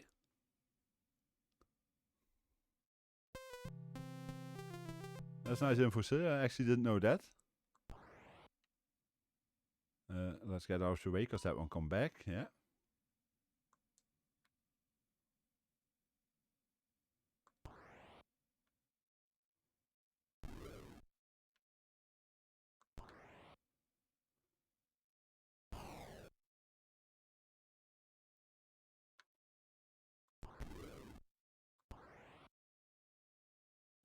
Oops.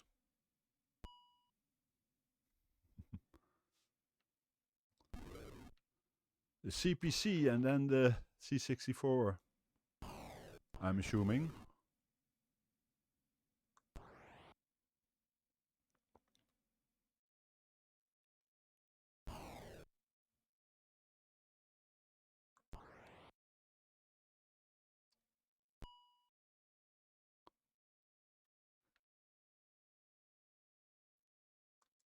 Which CPC did you have? The 464 or? So with the cassette drive or with this drive?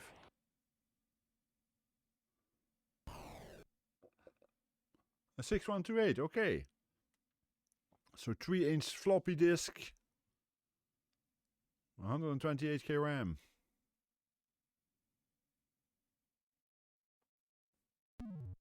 And out of fuel. Okay.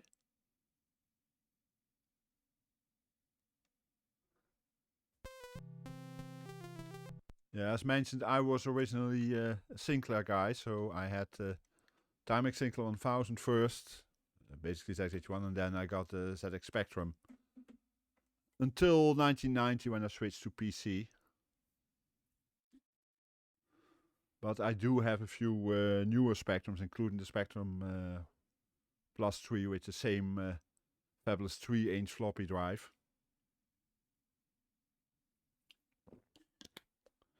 3-inch floppies, which are now a lot more expensive than any other floppy format you can get. Spectrum was pretty popular here in the Netherlands and of course in the UK, but that was to be expected. We have another racing game.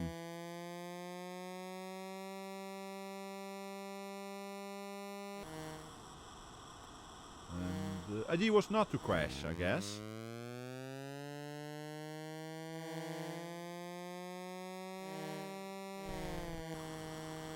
Whoa.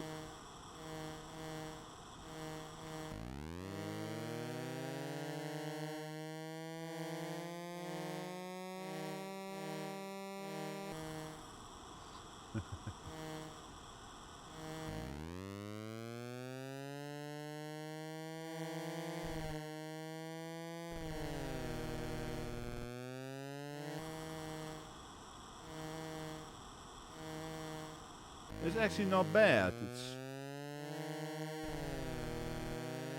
once again, all issues with the game are mine and not the game, because the game itself is pretty good.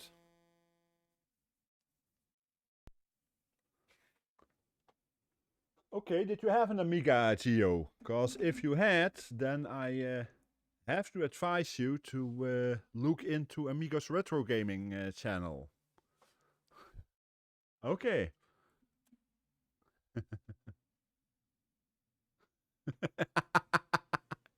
Isn't every driving game a demolition derby, Curtis?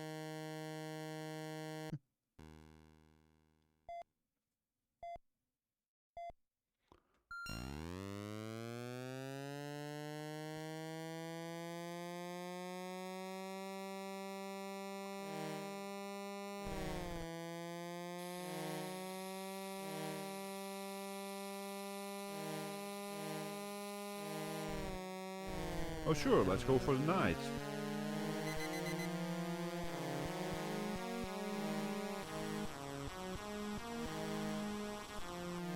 Hey Wen, thanks for the extended sub.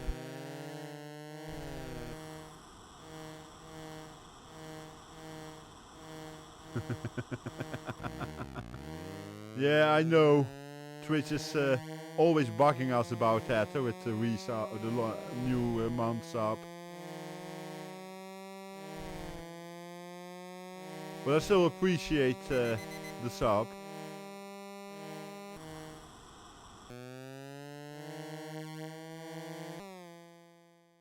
Oh well. How are things when? How did things go with at the vets?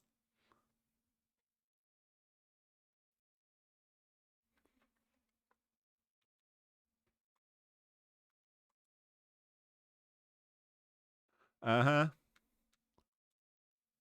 Yeah. I'm glad you like him, Gio.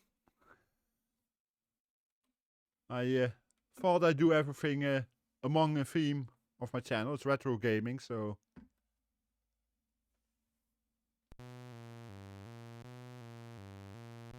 Of course, it's the other joystick. Yeah.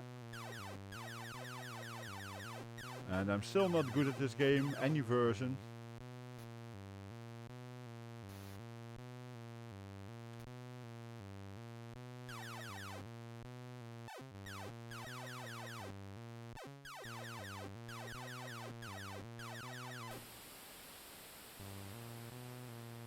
Yeah, I play basically anything that at the moment that the MiSTer can do. I'm playing this on the MiSTer FPGA.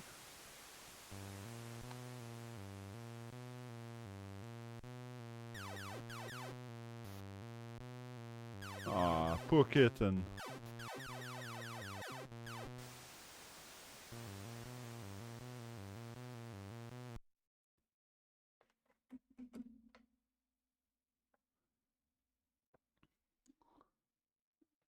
Pain meds and laxatives, yeah. Poor little kitten.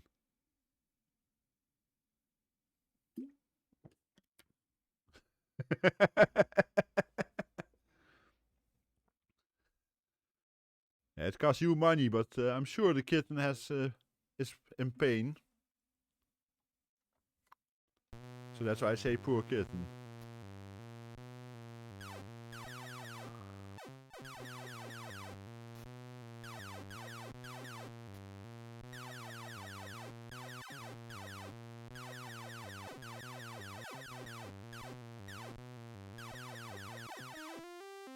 I hardly ever make it past even one level in this game, so... Manic Miner, okay, then you should check my stream from last Saturday, Geo. It's available as a VOD, of course. Because I played all commercial versions that were available for of Manic Miner then. It's also one of my all-time favorites. There were, I played 12 versions, 11 commercial versions I could do, and one for the ZX81, which was an unofficial one. Nor am I Wake Dangerous, I also remember from back in the day, yes.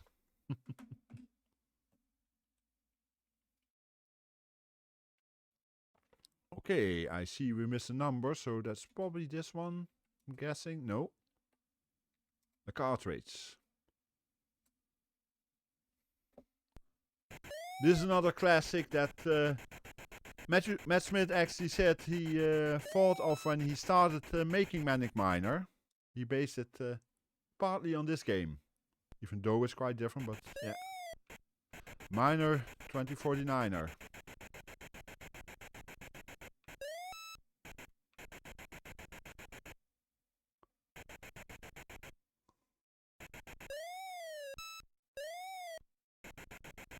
I know, Aaron. If you want a classic game, this is the one. I'm not sure yet.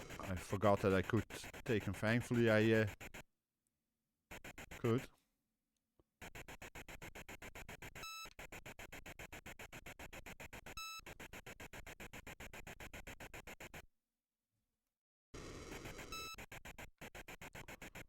All the classics, Aaron.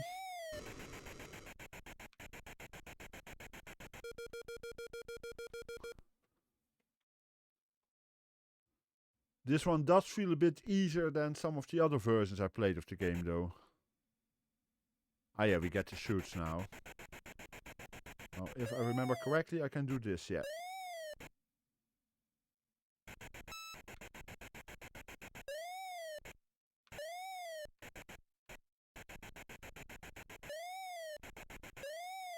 That was stupid.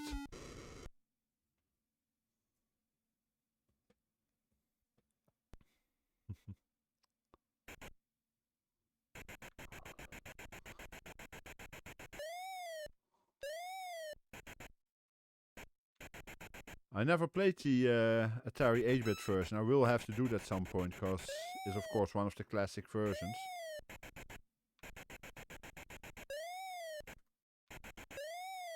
And I do it again. Duh! And when is in, you are free to add 3 oopses so far, including those 2 just now. I left them all for you.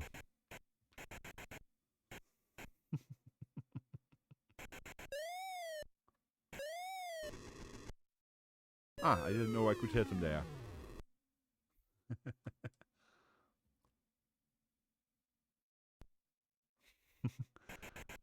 Ah, and does she ever love to do that?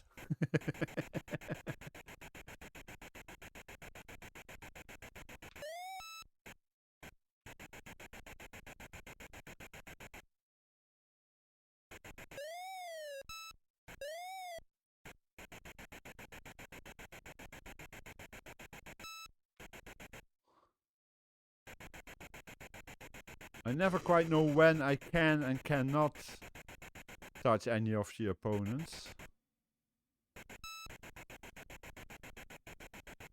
But I think I can now, yeah. So I better take them all out there.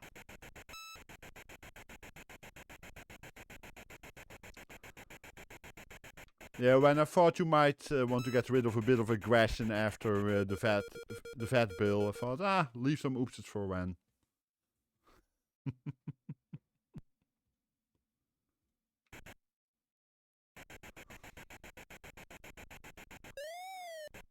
Hero is a fabulous game. I love that too, Gio.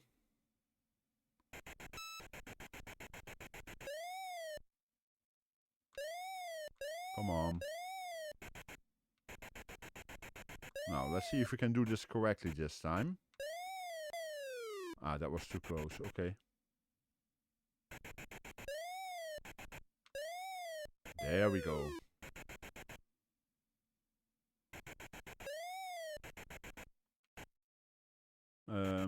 Yeah, might as well slip down here because I can get there this way.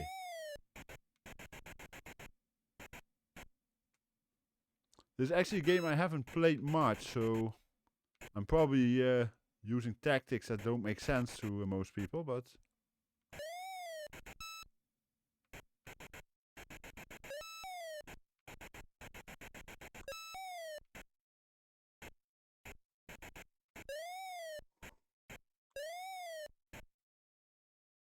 That one I have to get on the way back, I guess.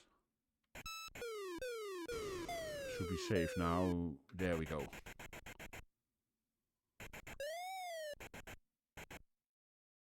No, I stream basically on Thursday at 10 p.m. Central European Time. Oh, I have a time issue there. I hope I can walk. No, I can't. Okay. Thursday at 10 p.m. Central European Time, and I'm guessing you're 1 hour ahead, because I'm guessing it's now about 7 p.m. There, Gio.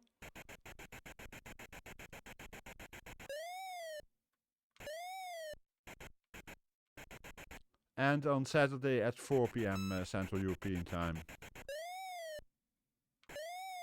Yeah, you're 1 hour ahead, so that would be 5 p.m. on Saturdays and 11 p.m. on Thursdays. Hey, Davey. Nice of you to come by. No worries, I'm glad you're saying hi. Always nice to see people come by. I'm fine, I hope you're okay too. I have to know too many time zones.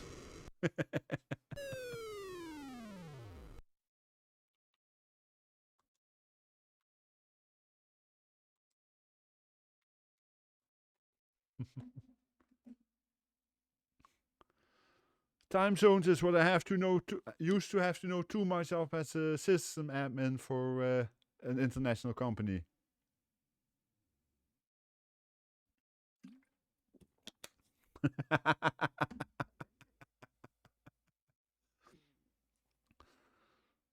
I guess now I should say you can call me anything apart from late for dinner, but would I really be that boring?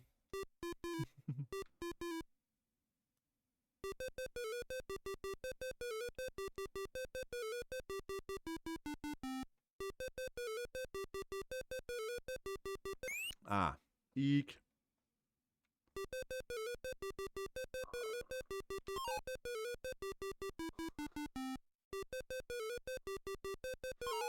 Thanks, Davey. Hope to see you soon. Have a good rest of your day. And always nice to see you around.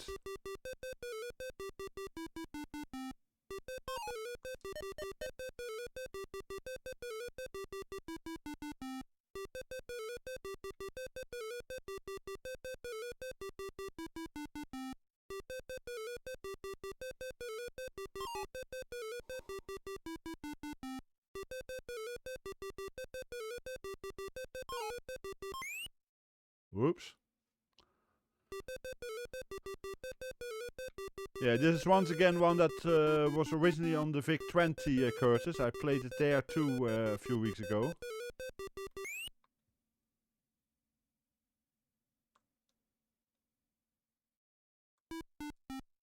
It's a pretty decent clone.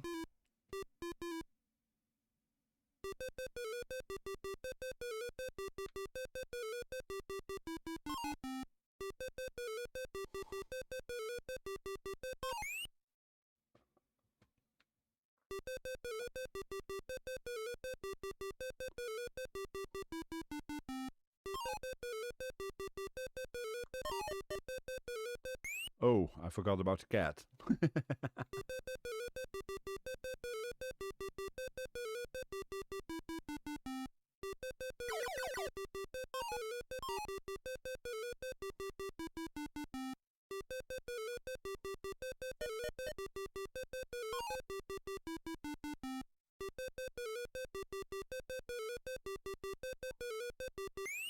Nope. But yeah, Rally X, we saw it on the VIC-20. It's a bit better here, but still relatively low resolution graphics. It's not, the original is better, but it's pretty decent. And we actually have one more game here. I said earlier that black and white. This is not black and white, it's light blue and dark blue, typical colors for the C64. But this looks like low resolution graphics. It's actually not made that way, but it's a pretty decent Galaga version that I...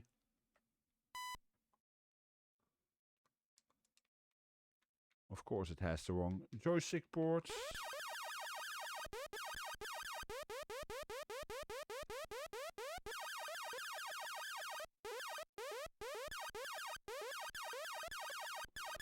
I've always been a fan of Rally X, Aaron.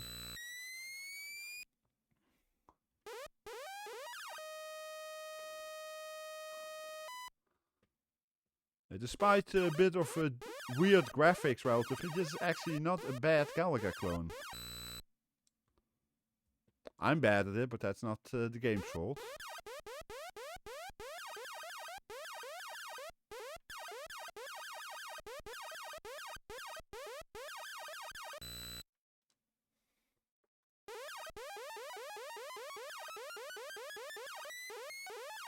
Yeah, Microvision or the Sinclair ZX81 also had this kind of graphics, but it's deceptively simple graphics. Hi again, Oniva.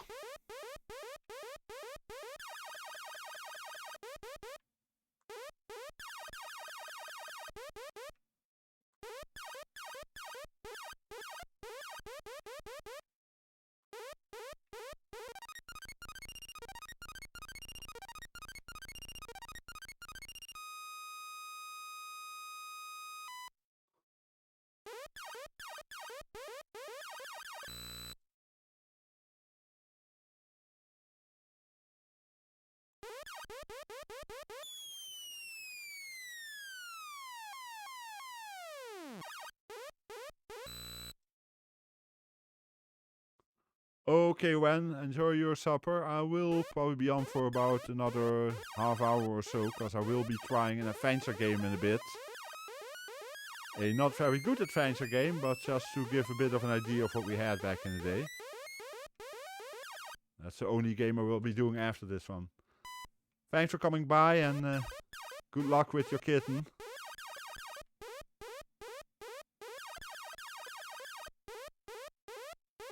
Let's hope that Elastic will get out quickly.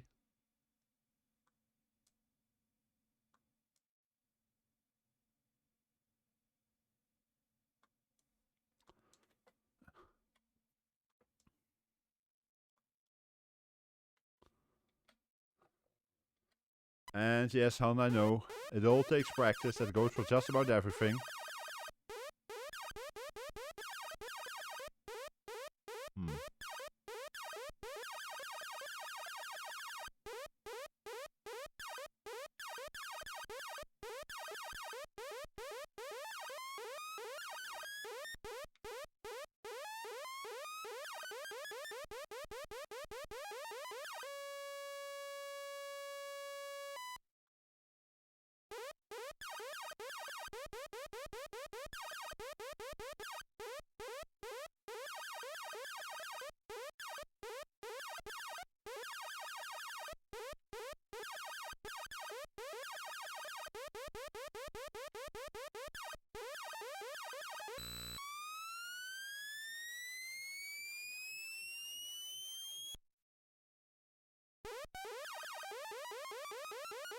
Some pretty high notes there.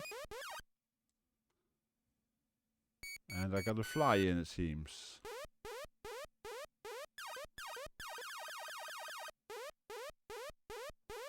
Next one should be here about.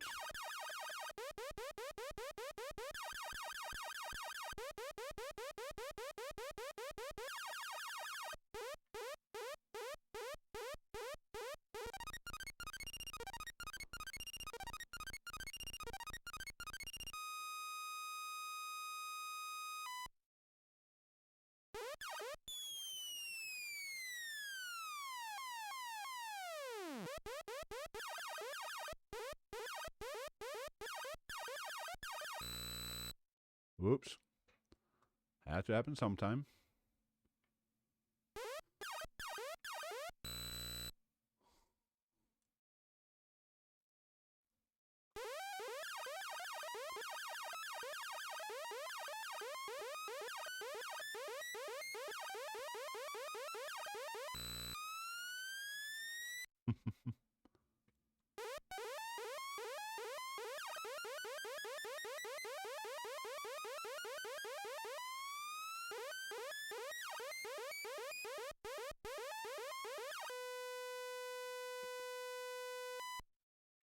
Yeah, it's actually quite playable and it's fun to play.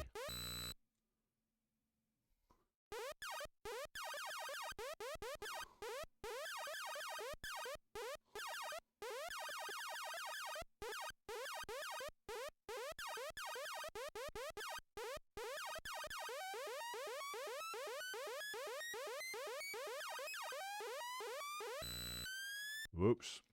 And that was my last ship, I think. Yeah. Okay, for the last one, last game of the day, we're going to go for something completely different. Nope, not Monty Python.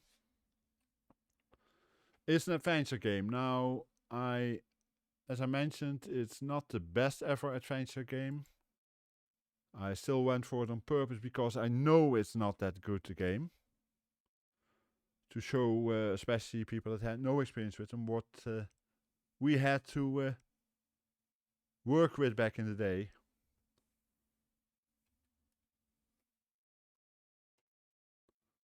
The game is called Escape from Pulsar 7 and has some weird things that where you wouldn't expect to have to do certain things.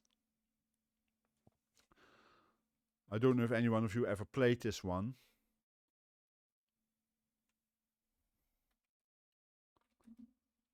First thing normally. Can I read the sign maybe? Yes, Pulsar 7 crew only. Okay.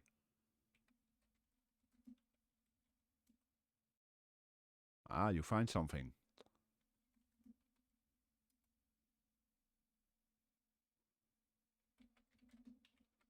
This is one of those things where the parser is just not that is okay. I can't read the note. Why can I not read the note? Can I examine the note? Yeah. Can I now read it? Nope. This way then. Yeah. Okay. It doesn't make sense at all to have to do it in this way, but that's just the way some of these text adventures were back in the day. I happen to know what I have to do with the couch. This is something you would never find out unless you were just trying to do stuff. But I know from experience that then suddenly I find a rod. There's a lot of things like this in here. Okay, I can go south of west. Or west. Okay, I got a crew cabin with a bunk. Let's take the graphic.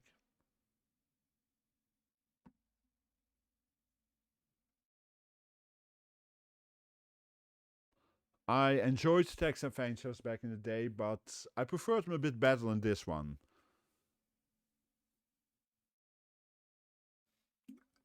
Especially since the same writer, whose name escapes me now, but had written way better games before this one. This was his 4th or 5th, I think.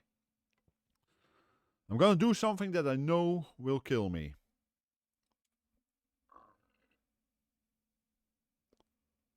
So don't sleep on that bunk. Okay. We'll do this again.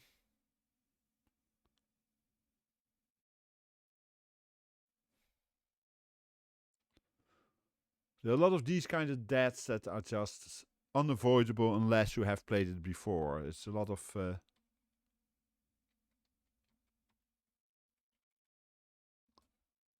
yeah.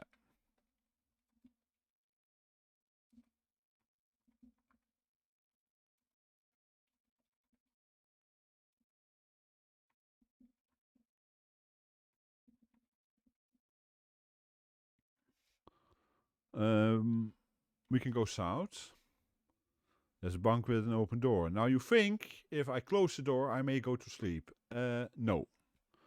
But it does do something else, if I remember correctly.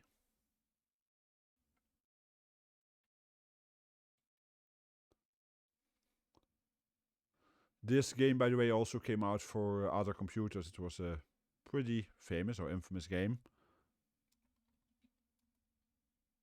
Ah, close door then. Something happens. Yeah, what happens?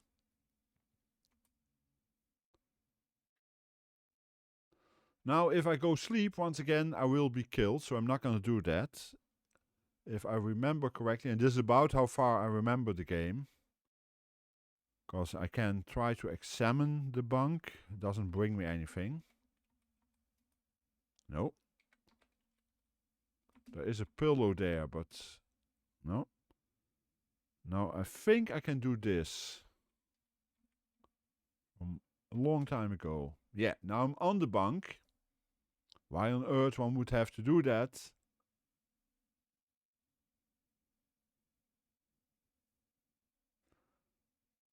Thanks, Gio. I'm looking forward to see you again. I'm glad you came by. Have a good rest of the weekend and hope to see you soon. Now I see Auto Pillow.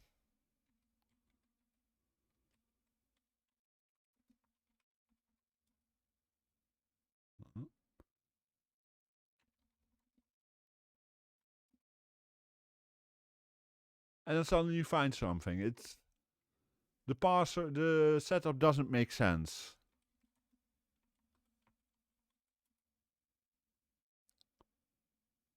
Now axes are only down. And notice the door is open again, even though I closed it before. So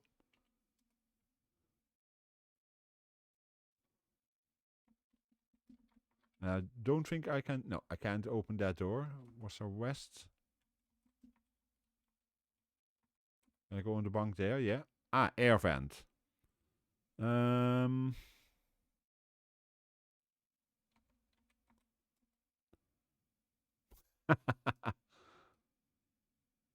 Okay.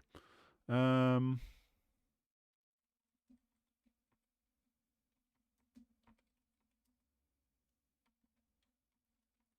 from here on, I don't remember.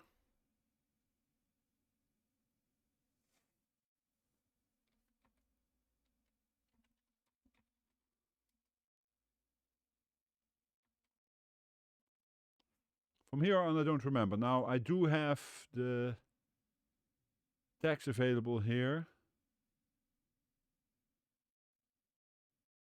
Ah, yes. You do go vent. Makes perfect sense. There's no direction, but you can see dust. Well, nice. Okay, we're not going down again. I'm not looking at the guys for now, but just to get somebody. Okay.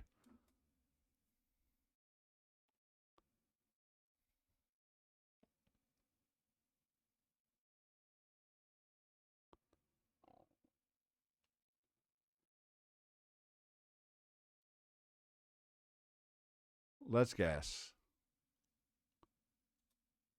We got a control console.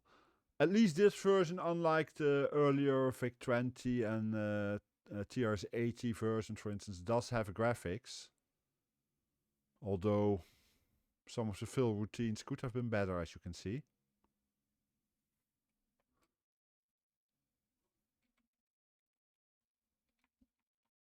I'm not gonna finish this game because I know, okay, we have buttons.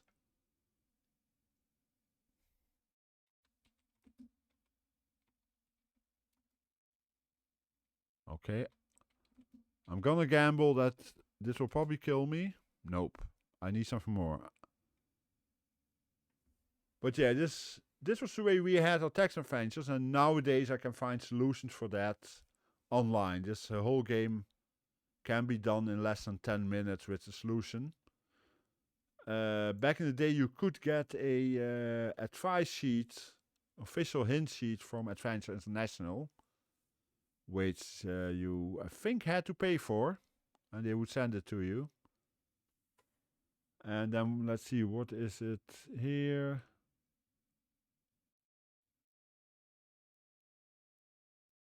Ah.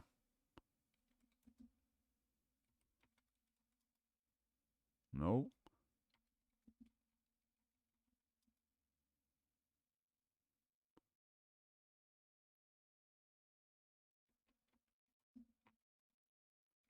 It seems we're going to cheat sheet. No.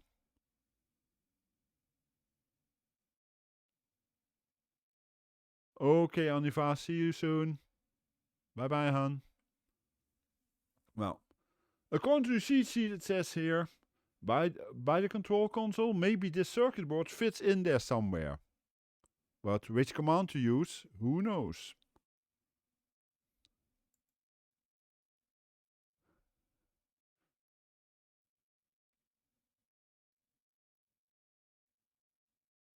Turns, okay, I see from the solution that I would need it way later on, but as you can see, this was the way we had our adventures back in the day, and that basically led to the point-and-click adventures, and then later, of course, the action adventures that everyone plays nowadays.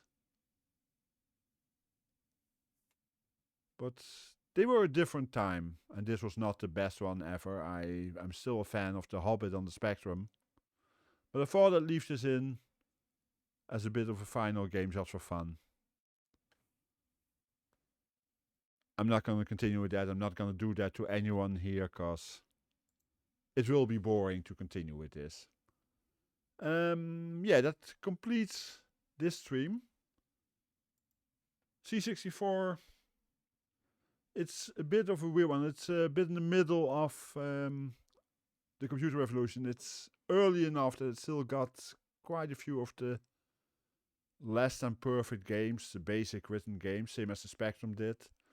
But it's also late enough that it already had some more advanced games, and I must say I like this. So yeah, on that we conclude this stream, and I'm gonna look if we can rate someone. I don't know if anyone has anyone specific that they could suggest to me, otherwise I will look if I can find someone. I'm looking at the moment, but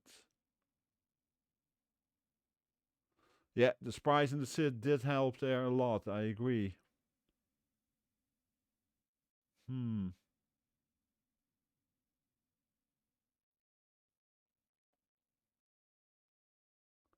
Yeah, I do have someone we can rate. I've rated him before, but he's playing Sid Meier's covered action. It's 11111, because others aren't doing too many retro games at the moment. Unless someone else has a suggestion for a rate. I am also quickly looking if there is someone else anyway, because one never knows. I'm just looking at the retro section, maybe if there's someone new, because as I said, I already rated 11T not that long ago.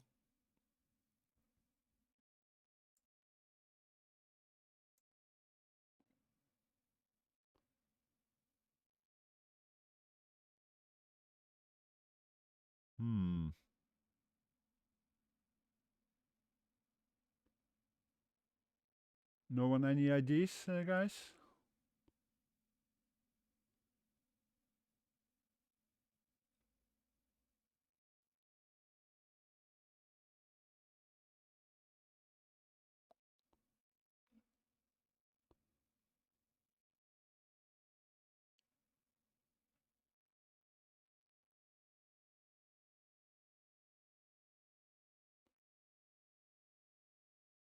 I guess that's a no, and I'm looking. I'm trying to find someone that at least have a camera, but I don't. So I guess we go with 11 then. We could do a lot worse than him.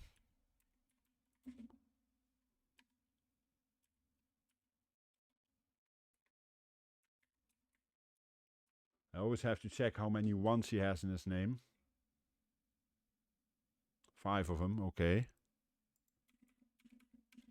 Thanks all for coming by. I hope you have a good rest of the day and weekend. And well, as mentioned, as of this week, officially, I'm streaming at least 2 times a week. The Thursday evening my time and the Saturday afternoon. And I might still do some streams somewhere in between, but one never knows. Thanks again and see you all soon.